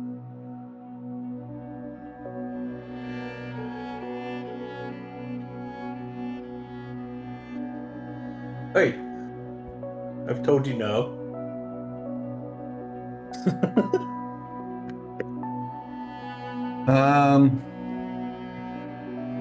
It did not like seeing. Now, obviously, it's got a big, nasty paladin in front of it, but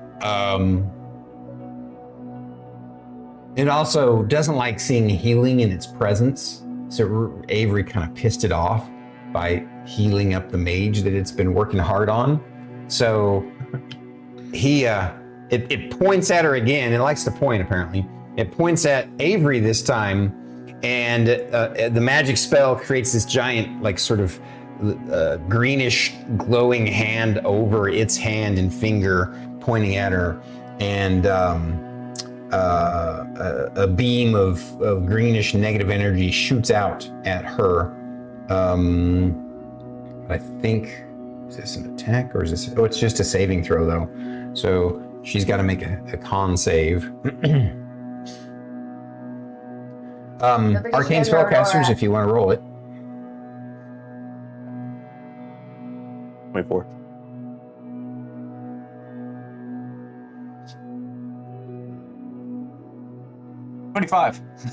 Both of you recognize this as Finger of Death.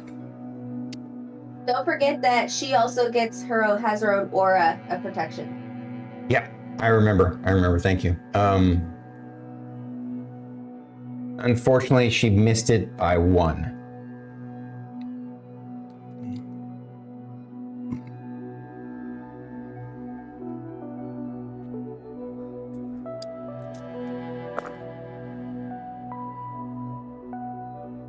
Ouch, that's a big roll.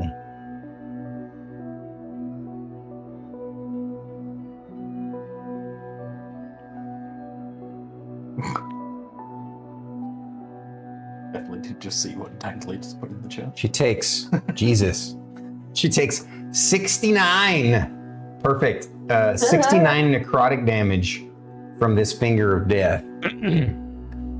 And like she just this explosion of necrotic green energy just phases over her and it hits her so hard, like she kind of stumbles back a little bit.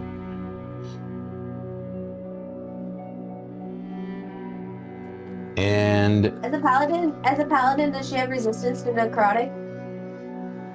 I thought the resistance wasn't because she's a paladin, but you're a paladin, but because of your race. I don't remember. Yeah, let me double But- check. Just throw that out there. Could possibly. 5e. I'm pretty sure it's just the you're an ASMR, right?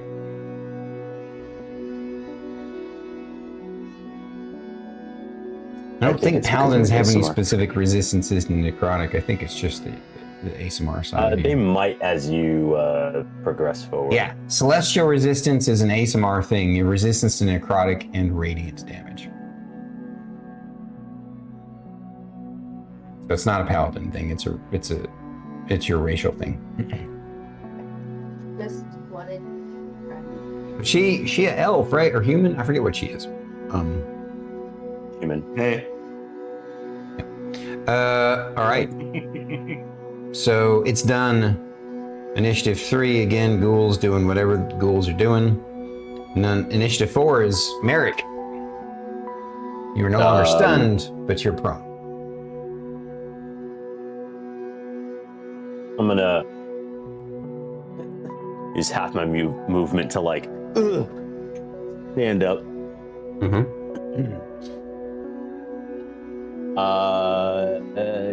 He is within 55 feet of right? you. 55 feet. Cool. Yep. I'm gonna place a hand on Avery's shoulder. And then I'm gonna cast Iron Barrage, my new spell, my single target Steel Wind Strike. Oh, Because he's within shit. range. Yeah. Yeah, this is gonna be a Merrik is wanting to end the fight, despises this caster. So I can choose one target creature within range. I make 3 melee spell attacks. Each successful hit deals 3d10 slashing damage. It's considered magical for overcoming resistances. And if at least one attack hit unoccupied. Wow, we're losing is like all your within sentences. Talk slower and do it again. Sorry. 3d10 What happens after slashing 3d10 damage? Oh, I can move, teleport 10 feet if I choose. Right. Yeah. So it's 3 spell attacks, 3d10 damage each. Gotcha. Alrighty, make your spell attack, sir.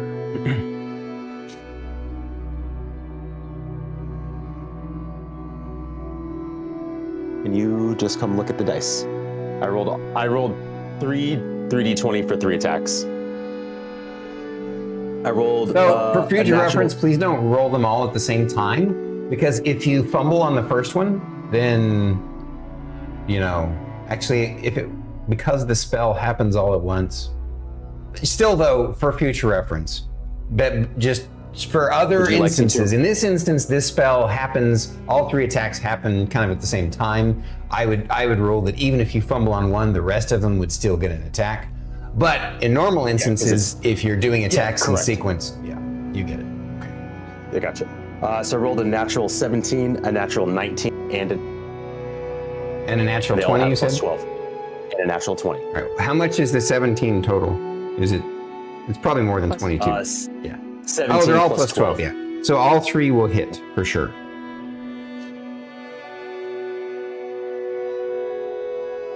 So I will do the. I'll do the 20 last, just to keep things simple.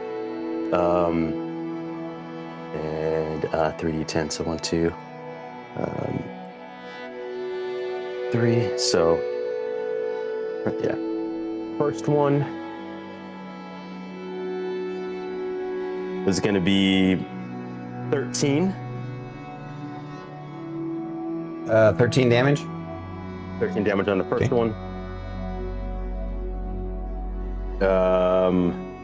19 damage on the second one. And then Hang on. 30 plus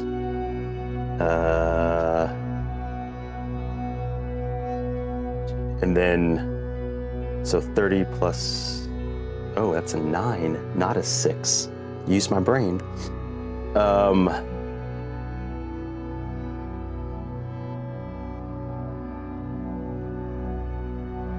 So 46 for the natural 20. Okay. For the crit spell, it's going to use its reaction blood armor and reflect half of that back at you.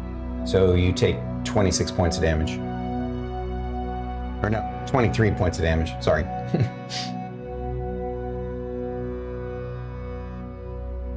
You said 23. Yeah, 23.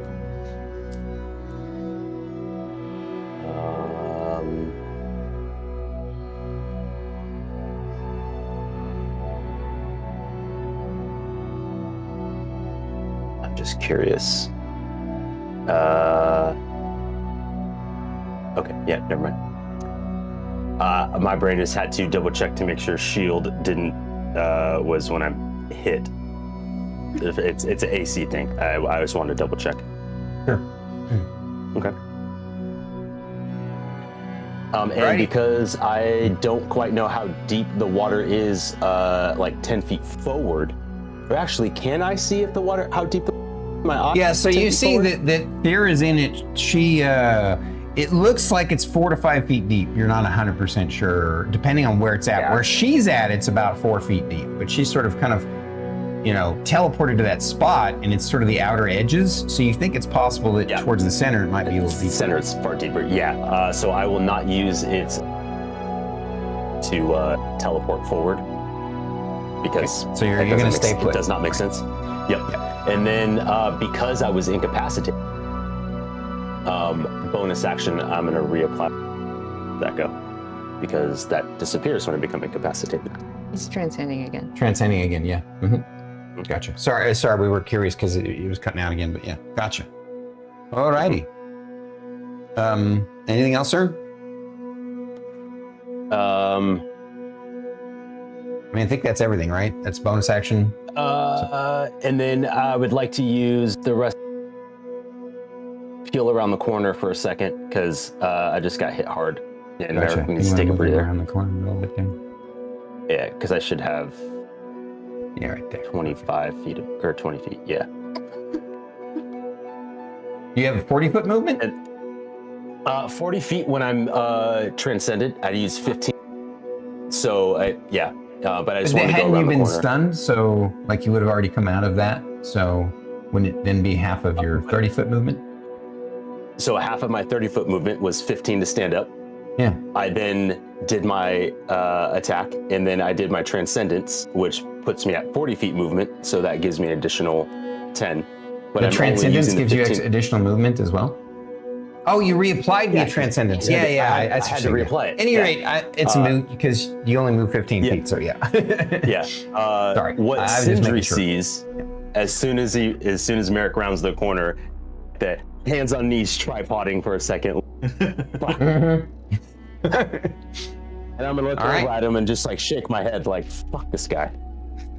At the end of your turn, it takes a legendary action, takes a swipe at the paladin.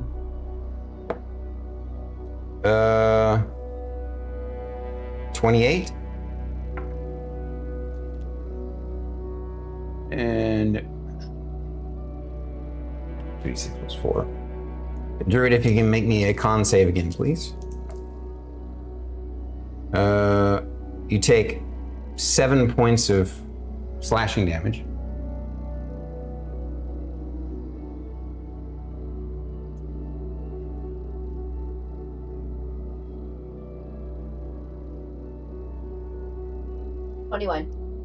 Okay, you succeed on the con save and you aren't paralyzed this time. And so that was Merrik's turn. Initiative 5 is done. Thyra, you're up.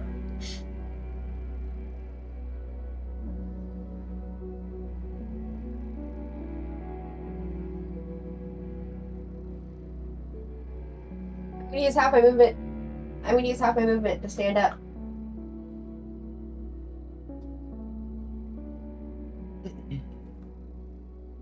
As a bonus action, I'm gonna use my channel divinity, vow of enmity. As a bonus action, you can utter a vow of enmity at a creature. Hey, that can you see move the within 10 mic feet of towards you. your mouth better? I can't quite understand what you're saying. As a bonus action, you can utter a vow of enmity I think the mic is off. to a creature you can see within 10 feet. No, it's reflecting. Mm, Can you check to see if you're muted? I was muted. Okay. Sorry. You gain an advantage. You gain advantage on on attack rolls against that creature for 1 minute or until it drops to 0 HP. Cool. So now I have advantage. All right. I would think of something clever to say, but my brain's broke. So It's okay. Pretend I said something. Pretend I said something cool. Clever insert here. Yeah. Insert clever statement. And then I'm gonna swing at advantage. Yep.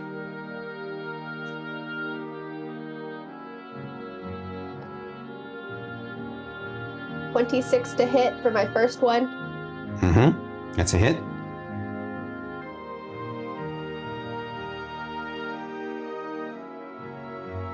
.26 to hit for my second one. Okay.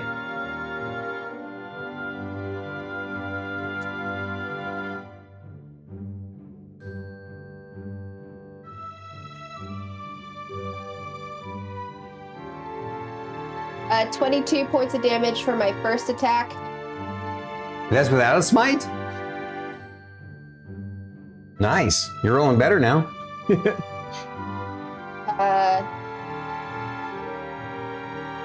16 points of damage for my second attack. Gotcha.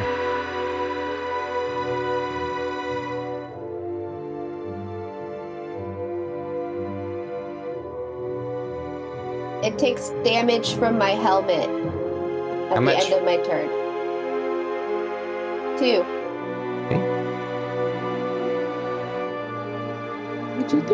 I'm gonna shift. I'm gonna move to the side where Would I you can mind? see, because I imagine Shae is gonna come up, Are you gonna To move him? over here? and I want to plan so Shae could have She wants to flank. That. I understand what you're saying. You're going to step up right here so that you have she can get in behind and flank it, right? That. Thank you. You bet. Welcome. It's okay. I understand when the brain isn't working. Trust me. My get it a lot. interpreter is working really hard today. You guys are awesome. You All right. work normally with a broken brain. Well, it's even more broken. Less capacity than normal. All right. Yeah. So that Should we was down to half a less brain battery cell power than instead my of watch. Yeah. Thyra's turn. Shae, you're up next. Shae goes, "Dang it, Miss Thyra."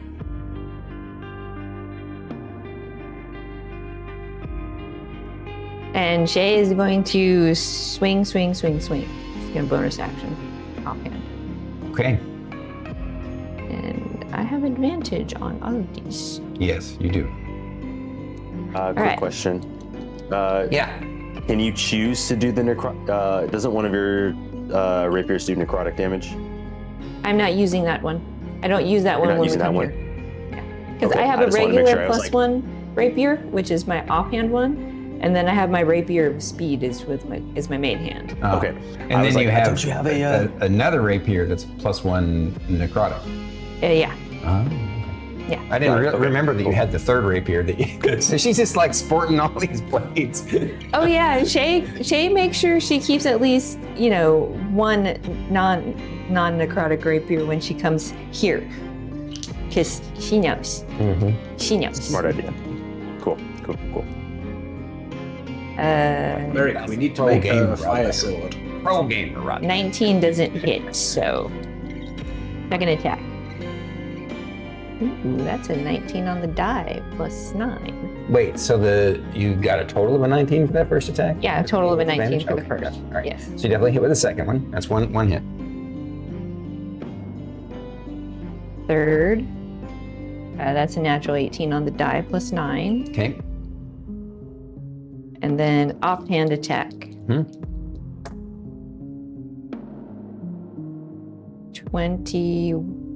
22. That's exactly. Sweet. That was my regular one. Okay. And Hunter's Mark is still active. Is it only 1d6 or is it 1d6 per hit? Hunter's Mark. Is it only I'm pretty sure it's 1d6. I don't know. That's a good question. I think it's 1d6. I don't know. We'll see. Until the spell ends, you deal an extra 1d6 damage to the target whenever you hit it with a weapon attack. Oh, wow. So it's an extra d6 for every single hit. Oh, Damn. She was hunting this thing. yeah. Target acquired, You sure you're so a that's ranger? 5, 10 plus 14 to whatever I roll. How's it 14? Because my regular +1 rapier is only at a +4. Oh, and your other rapier is a... Yeah, the rapier speed is considered a +2 weapon. Right. So, Yeah, which and then is- you're adding in your dex damage, right? Yeah. Because it's a finesse one. Okay, so and that's a 4? Yeah. A No, 4. my dex is a 3. 3. So 3. So 5 and 5 and oh, I see. Yeah. 14. Plus 14.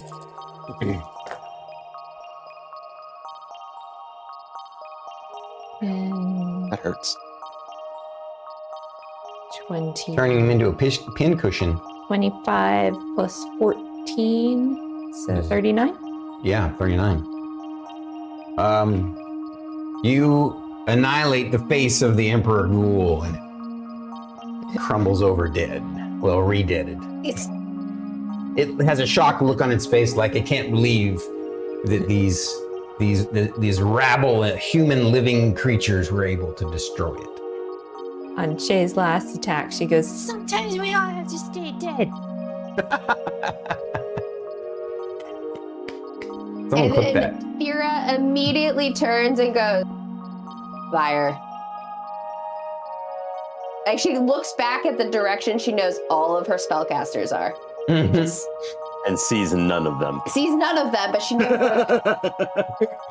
Yeah, she sees nobody except Avery over there looking all messed up. And you also notice as you turn and you do this, a bunch of ghouls fall out of the well. They've basically gone up in their little cubby holes of the well. And the plan was if anyone was stupid enough to get under the well, they were going to drop down onto them. But they basically start falling out of the well. They, like you don't even like, it's almost as if these particular ghouls were tied to it in a way that like you've basically killed the queen, and now they're like stunned, and you all quickly. I'm not even gonna have us roll combat about it. You guys just make quick work of the stunned, paralyzed ghouls that fell out of the well. There's about 1, 2, 3, 4, 5, 6, 7, 8. There's like 9 of them, and you guys make quick work of them, and you have defeated the Emperor Ghoul.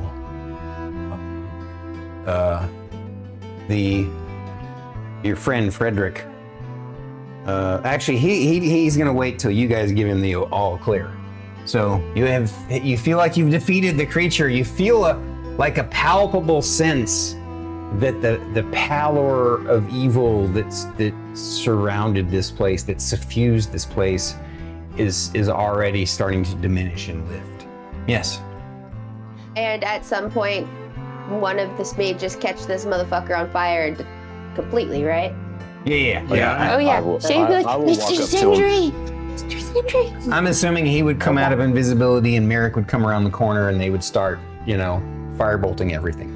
To make extra sure, I'm gonna cast Flame Blade and just stick my staff straight into him until he's completely ash. Yeah. You guys turn them all into ash. Would love, before he does that, to check to see if he's got a spellbook on him. Before anything burns up, Yeah, he doesn't. Okay, didn't think so. But some sort of cursed being that was suffused with these dark powers by whatever, you don't know. It's a unique kind of creature, unique to this world. Like from your world, Balion, you've never even heard of anything called an Emperor Ghoul. You've heard of ghouls, but something like this just would never exist on Balion.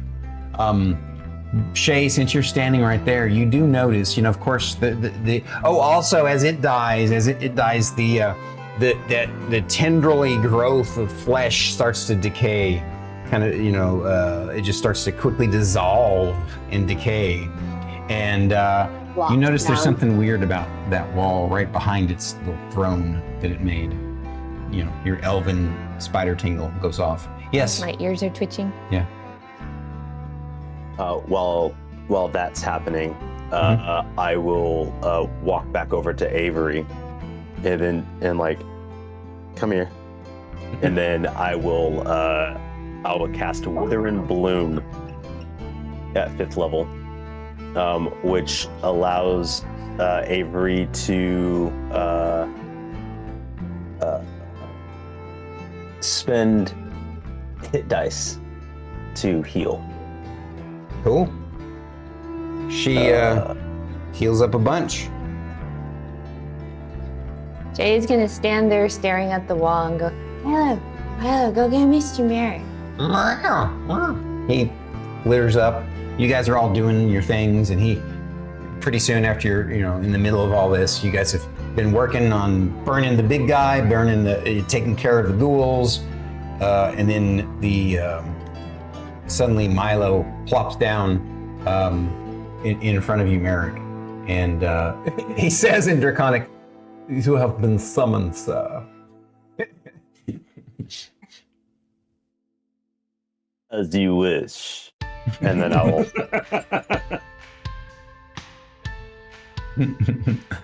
He says, "Touche to you." You walk back in and you see Shae standing there going, Mr. Merrik. Real quick, the terrifying visual of StarKitty's hand warping Damn, yeah. That is hilarious. It warps through you to. And with that speed that I was going, I was like, yeah.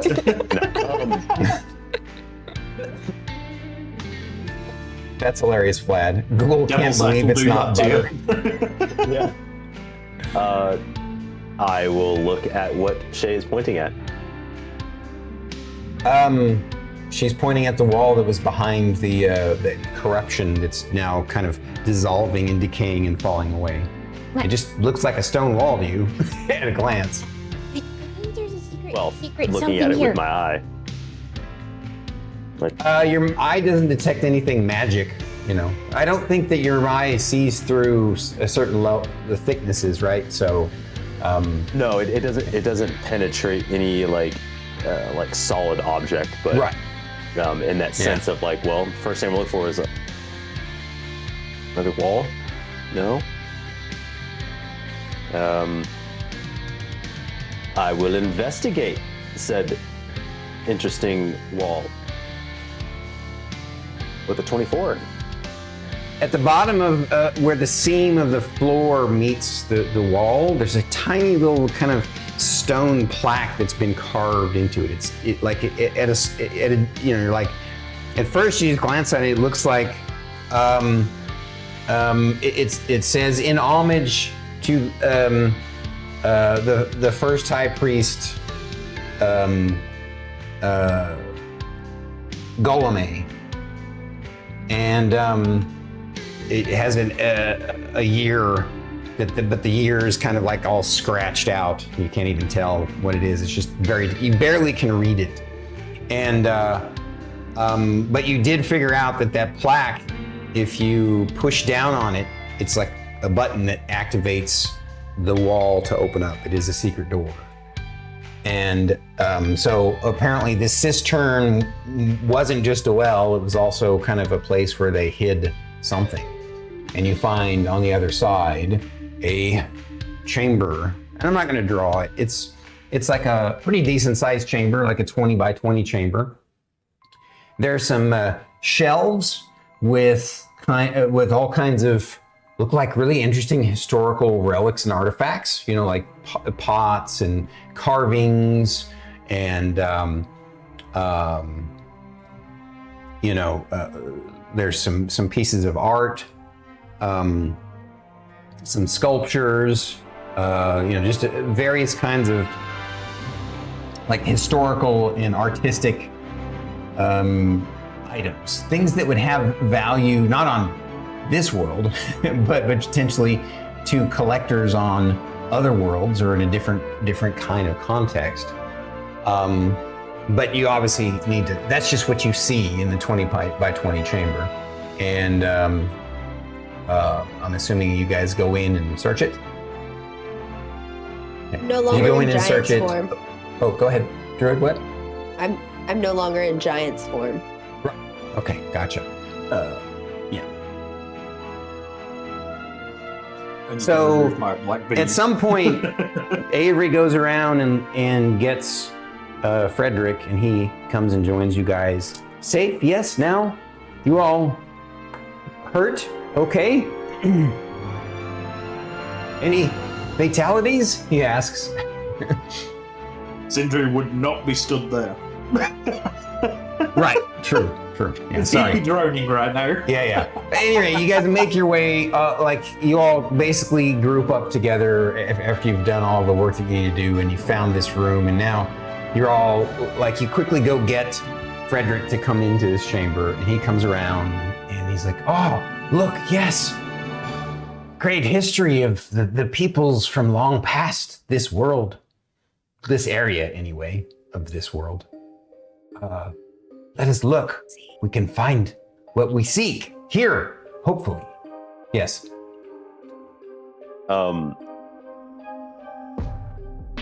Any of these statues or paintings like particularly catch Merrik's eye? Just curious. No, not really. That Yeah. no, okay. There's some yeah. The things that do, I mean, if you're gonna search, I mean, then search, and I'll tell you what will like. Just glancing at stuff, nothing catches your eye. But if you do a search, then hello, welcome. Lucifer. Yeah. How you doing, Lucy? Is anything magical in the room that he can see with his eye? Right now, strangely enough, no. But what did you roll in your search? 18. All right. Total? You find Die. two things that catch your eye. Obviously, like I said, there's various statues and carvings and pots and paintings and stuff on these shelves. But you do find two things that stand out to you because, one is a very ornate, beautiful, well-kept wooden box that in this place has been, this room was almost kind of hermetically sealed. So the water of the cistern didn't get in here. And so nothing in here has been damaged or degraded other than just time, but mostly the bookshelves, right? And wait, what are you guys grinning for? Because I realized that both of us were in the same boat and I didn't want to be. I was like, oh, I'm comfy. I was like, oh, Druid's in the same position. I'm just going to fold my arms instead. And then I noticed, and so I crossed my arms, and then we both in the same position anyway. I'm going to do this. Ah!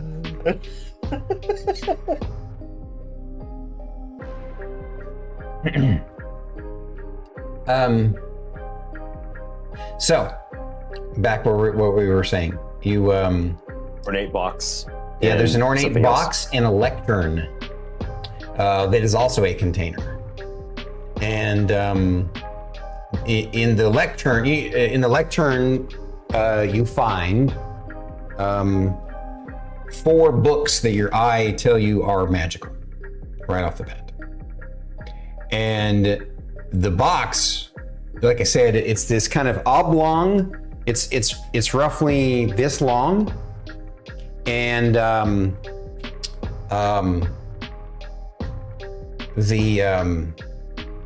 it's made of this dark mahogany wood, and it's got like a platinum badge on the top, and it's locked, but it's not radiating any magic.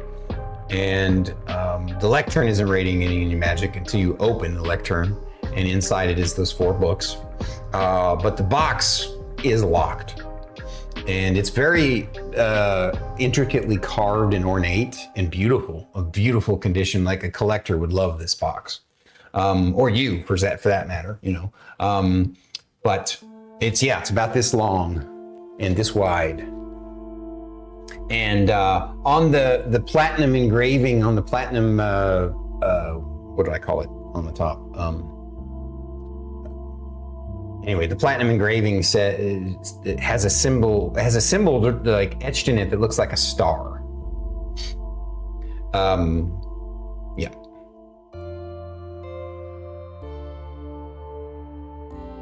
And Andre? yeah. What concerns you, and you can see that the kind of concerned look on, it's kind of hard to tell since he's sort of skeletal looking with the piano black face and giant bulbous piano black eyes, but you can kind of still tell like that he looks concerned because he's not finding the relic. The relic, which is the what do you call it?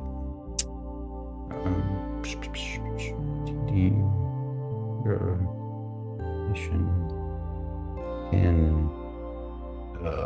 the thing that you're here for, which is the sacred ampulla, which is a vial of oil supposedly blessed by an ancient dead god. And you can't seem to find it.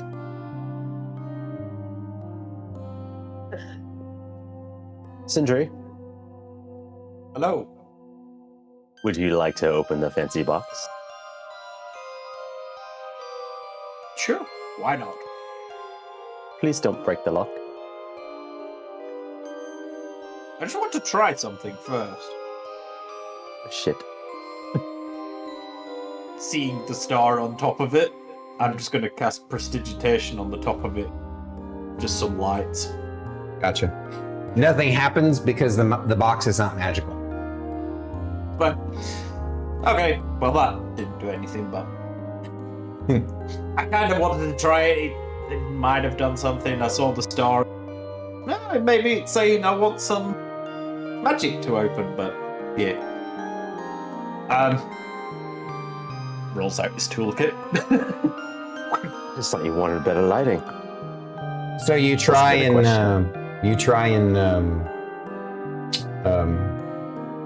pick the lock. I will delicately try and pick the lock, like being extra cautious with it because it's ornate. Gotcha. Roll me a dexterity saving throw as a needle pops out of it while you're trying to pick it and tries to poke your finger.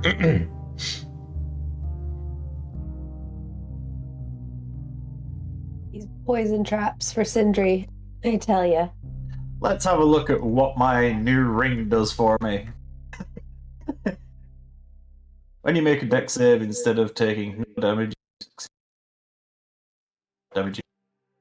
So I'm going to take half damage. So you cut out, say again? So with I failed the save. There's no qualms about that. I failed. What'd you do, roll 1 or something? Yes, I did. Oh, okay. But I have the evasion feat, which for a dex save, instead of taking no damage if you succeed on the saving throw, and half damage. Gotcha. So it actually doesn't it does 1 point of damage to you. That's not what it's meant to do.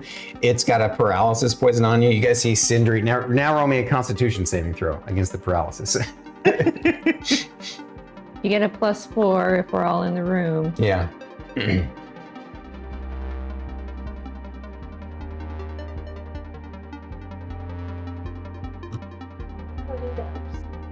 Morning dove.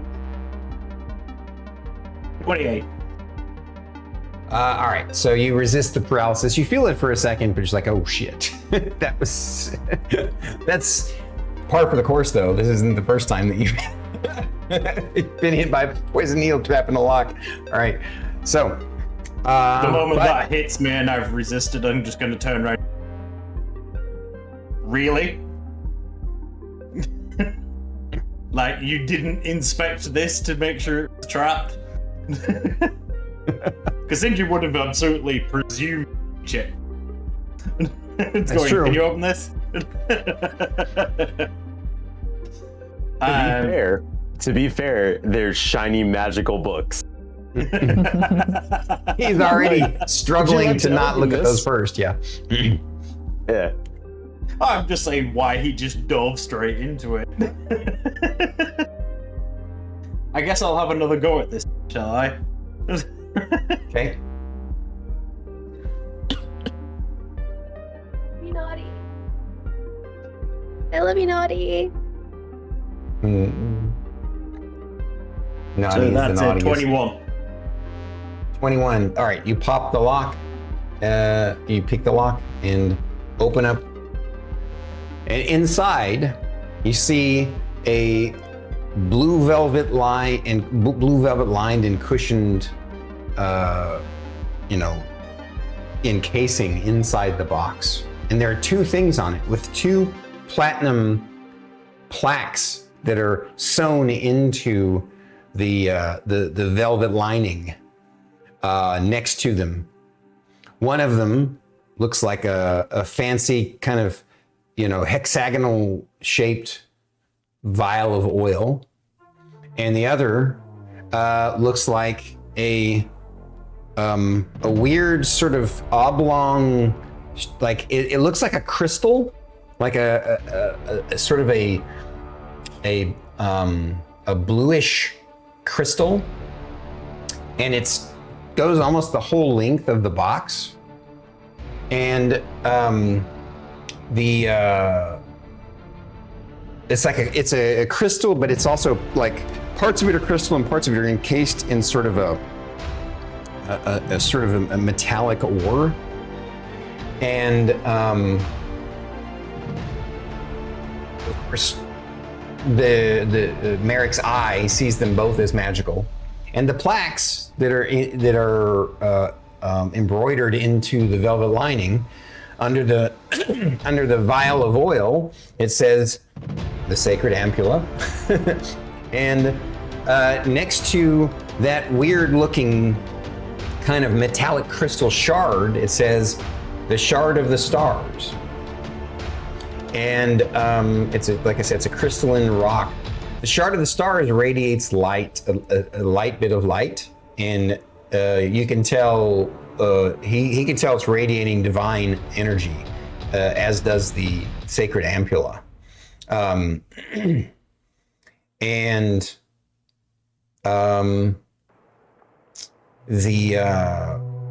There's also a little leather card kind of stuffed inside of the box, that has writing on it.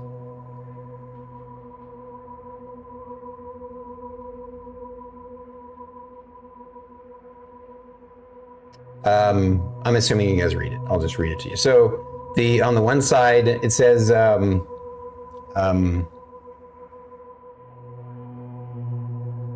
it says the sacred ampulla with the blood and oil of the great god Heron.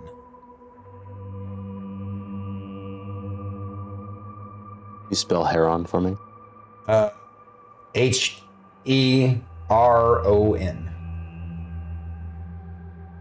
Thank you.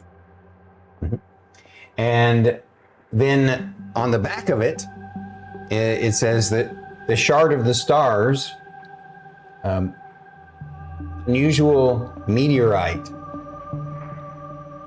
found during, or that landed during conjunction of the stars.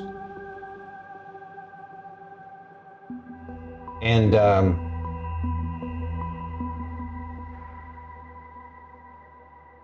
as soon as Thyra sees that shard of the stars, she feels like this sort of, like her heart beats faster, and she feels almost like, she almost thinks she sees a magical pulse come out from it that nobody else sees, even you with your magic eye. But yeah, she sees this thing, and it has this sort of pulse, as if it's sent out a pulse, and at the same time she feels her heart beat in rhythm to it for a brief moment. I immediately reach out to it. All right. I'm assuming you guys are like sitting on one of the shelves with it, and you're all kind of hovered around checking this stuff out. So she reaches. Anybody do anything? You all just let her reach out and grab this shard of the stars. No qualms about it. No, buddy. I can see how Merrik might be protective of her, like, in case it's something bad. But oh, what are you doing? Wait. And I grab it. Okay. I just say, wait. And I just reach out and grab it. As soon as you grab it, that pulse that you saw suddenly is more like a puff of powerful air, like a burst of energy and air out of you, and you all feel it come off of her, and the shard starts to glow in her hand, and you see her eyes kind of roll back in the back of her head, and Thyra, you see in your you basically are in that middle universe, that extra dimensional space inside of Raven's Edge again, where you've met with your ancestor several times, and you see her floating before you again with a smile on her face, and says, "Use it well." And then you come out of it, her eyes go back, and she's holding this thing, and suddenly it starts to transform in her hand. And it's it's an interesting and fascinating contraption at the same time. It's a beautiful, ornate bow, but it's also around the front of it, a beautiful, ornate platinum and gold shield. It's basically like a rounded shield, like almost like a half a globe, right, or a quarter of a globe shield, and this bow that kind of follows along the edges of the bend and then comes up out of it, so that it's both a shield and a bow at the same time. And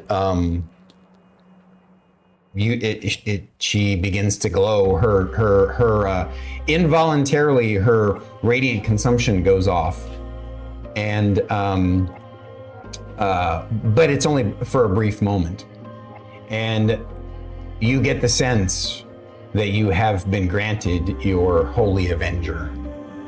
And we will talk about the stats next week. So yeah, that's the she has found her Holy Avenger, and it's like I said, she can hold it and use it like a shield and a bow at the same time. I'll go. Oh, damn. Nice. Yeah. What does everybody's faces look like? Jay's jaw is dropped. She's like, Yeah, Avery Avery bows and says a prayer.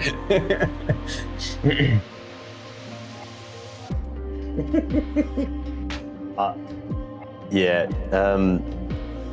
not shocking that, no, unexpected, but yes, okay, another relic, fantastic. And Sindri, what's his reaction? Kinda looks at her. Looks at the glow. It's shaggy.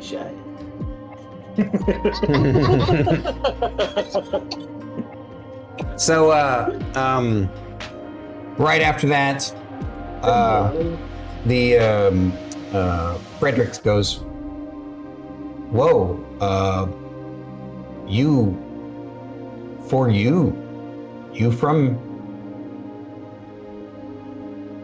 He looks confused, and then he shrugs. "Well, oil here, good." He says, "Need help? Clean cistern of bodies and cleanse water with oil and ritual." Is incineration okay to clean? He says, and he just sort of nods, like, sure. Where all those pile of bodies are, Merrik's Book of Scrolls? So, Pluck real out quick, Mire of the Forsaken? yeah, I'm And sure you're gonna Fortune.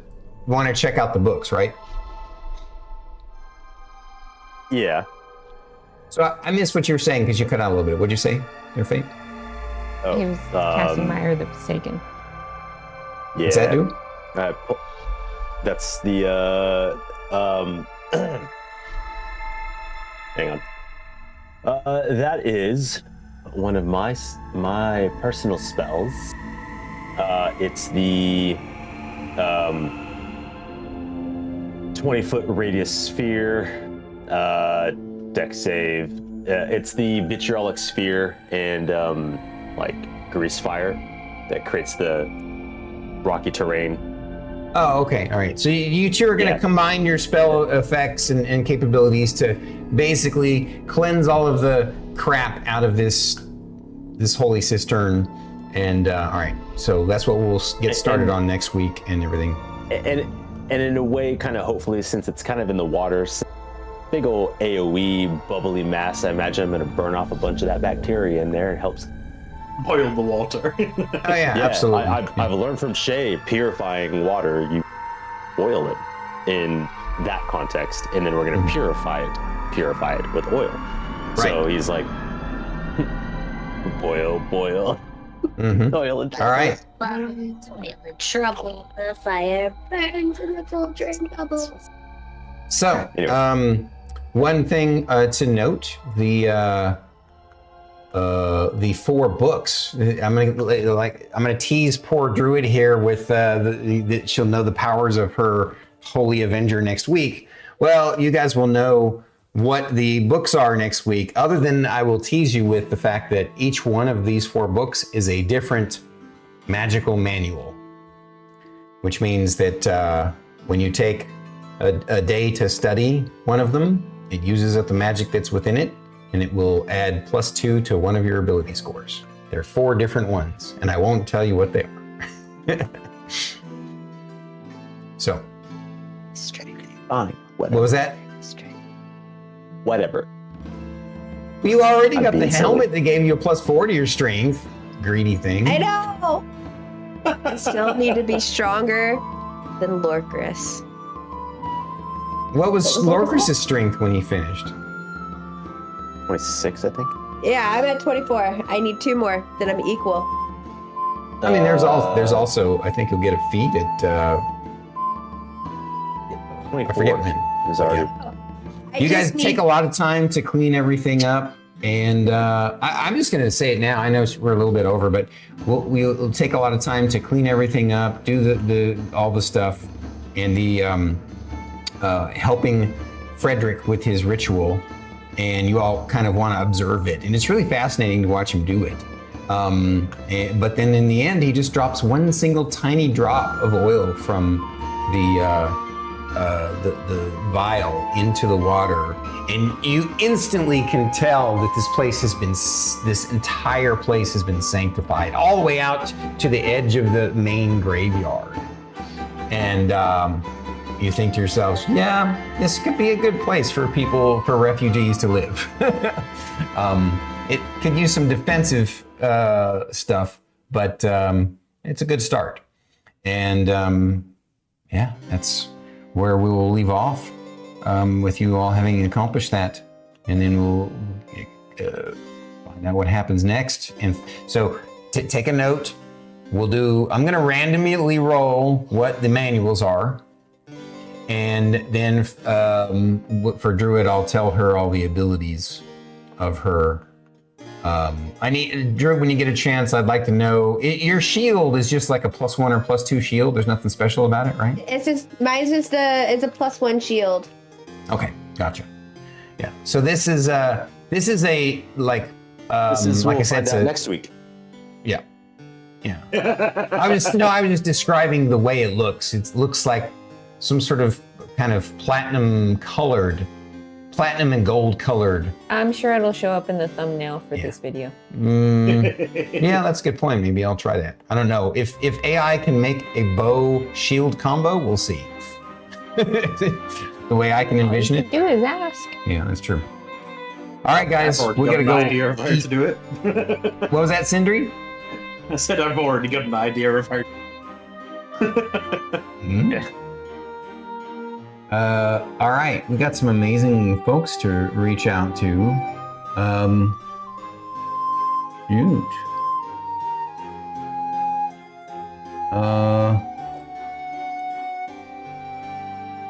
Happy to have you here, Bubba.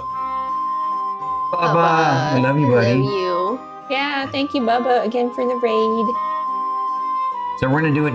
We're gonna do it Dungeons and Dragons style. I have between Jotun, Survivalist Gaming, Nahomi, and I guess the HMJ. That would be 4 people. I can roll a D4. Go. If we raid into Nahomi or the HMJ, Yeah. Oh, they're streaming together. Oh, okay. Well, then I'll just roll a D6. We'll do Jotun, Survivalist, or Nahomi. Beep, beep, beep, beep, beep, beep. Looks like Jotun it is. Here we go. I'm Attack the Odnar. Yeah. You'll have a wonderful rest of your weekend, and we're gonna see you guys in a week for some more DragonMetal Saga. Yeah, raiding out now. Thanks, guys. Bye bye.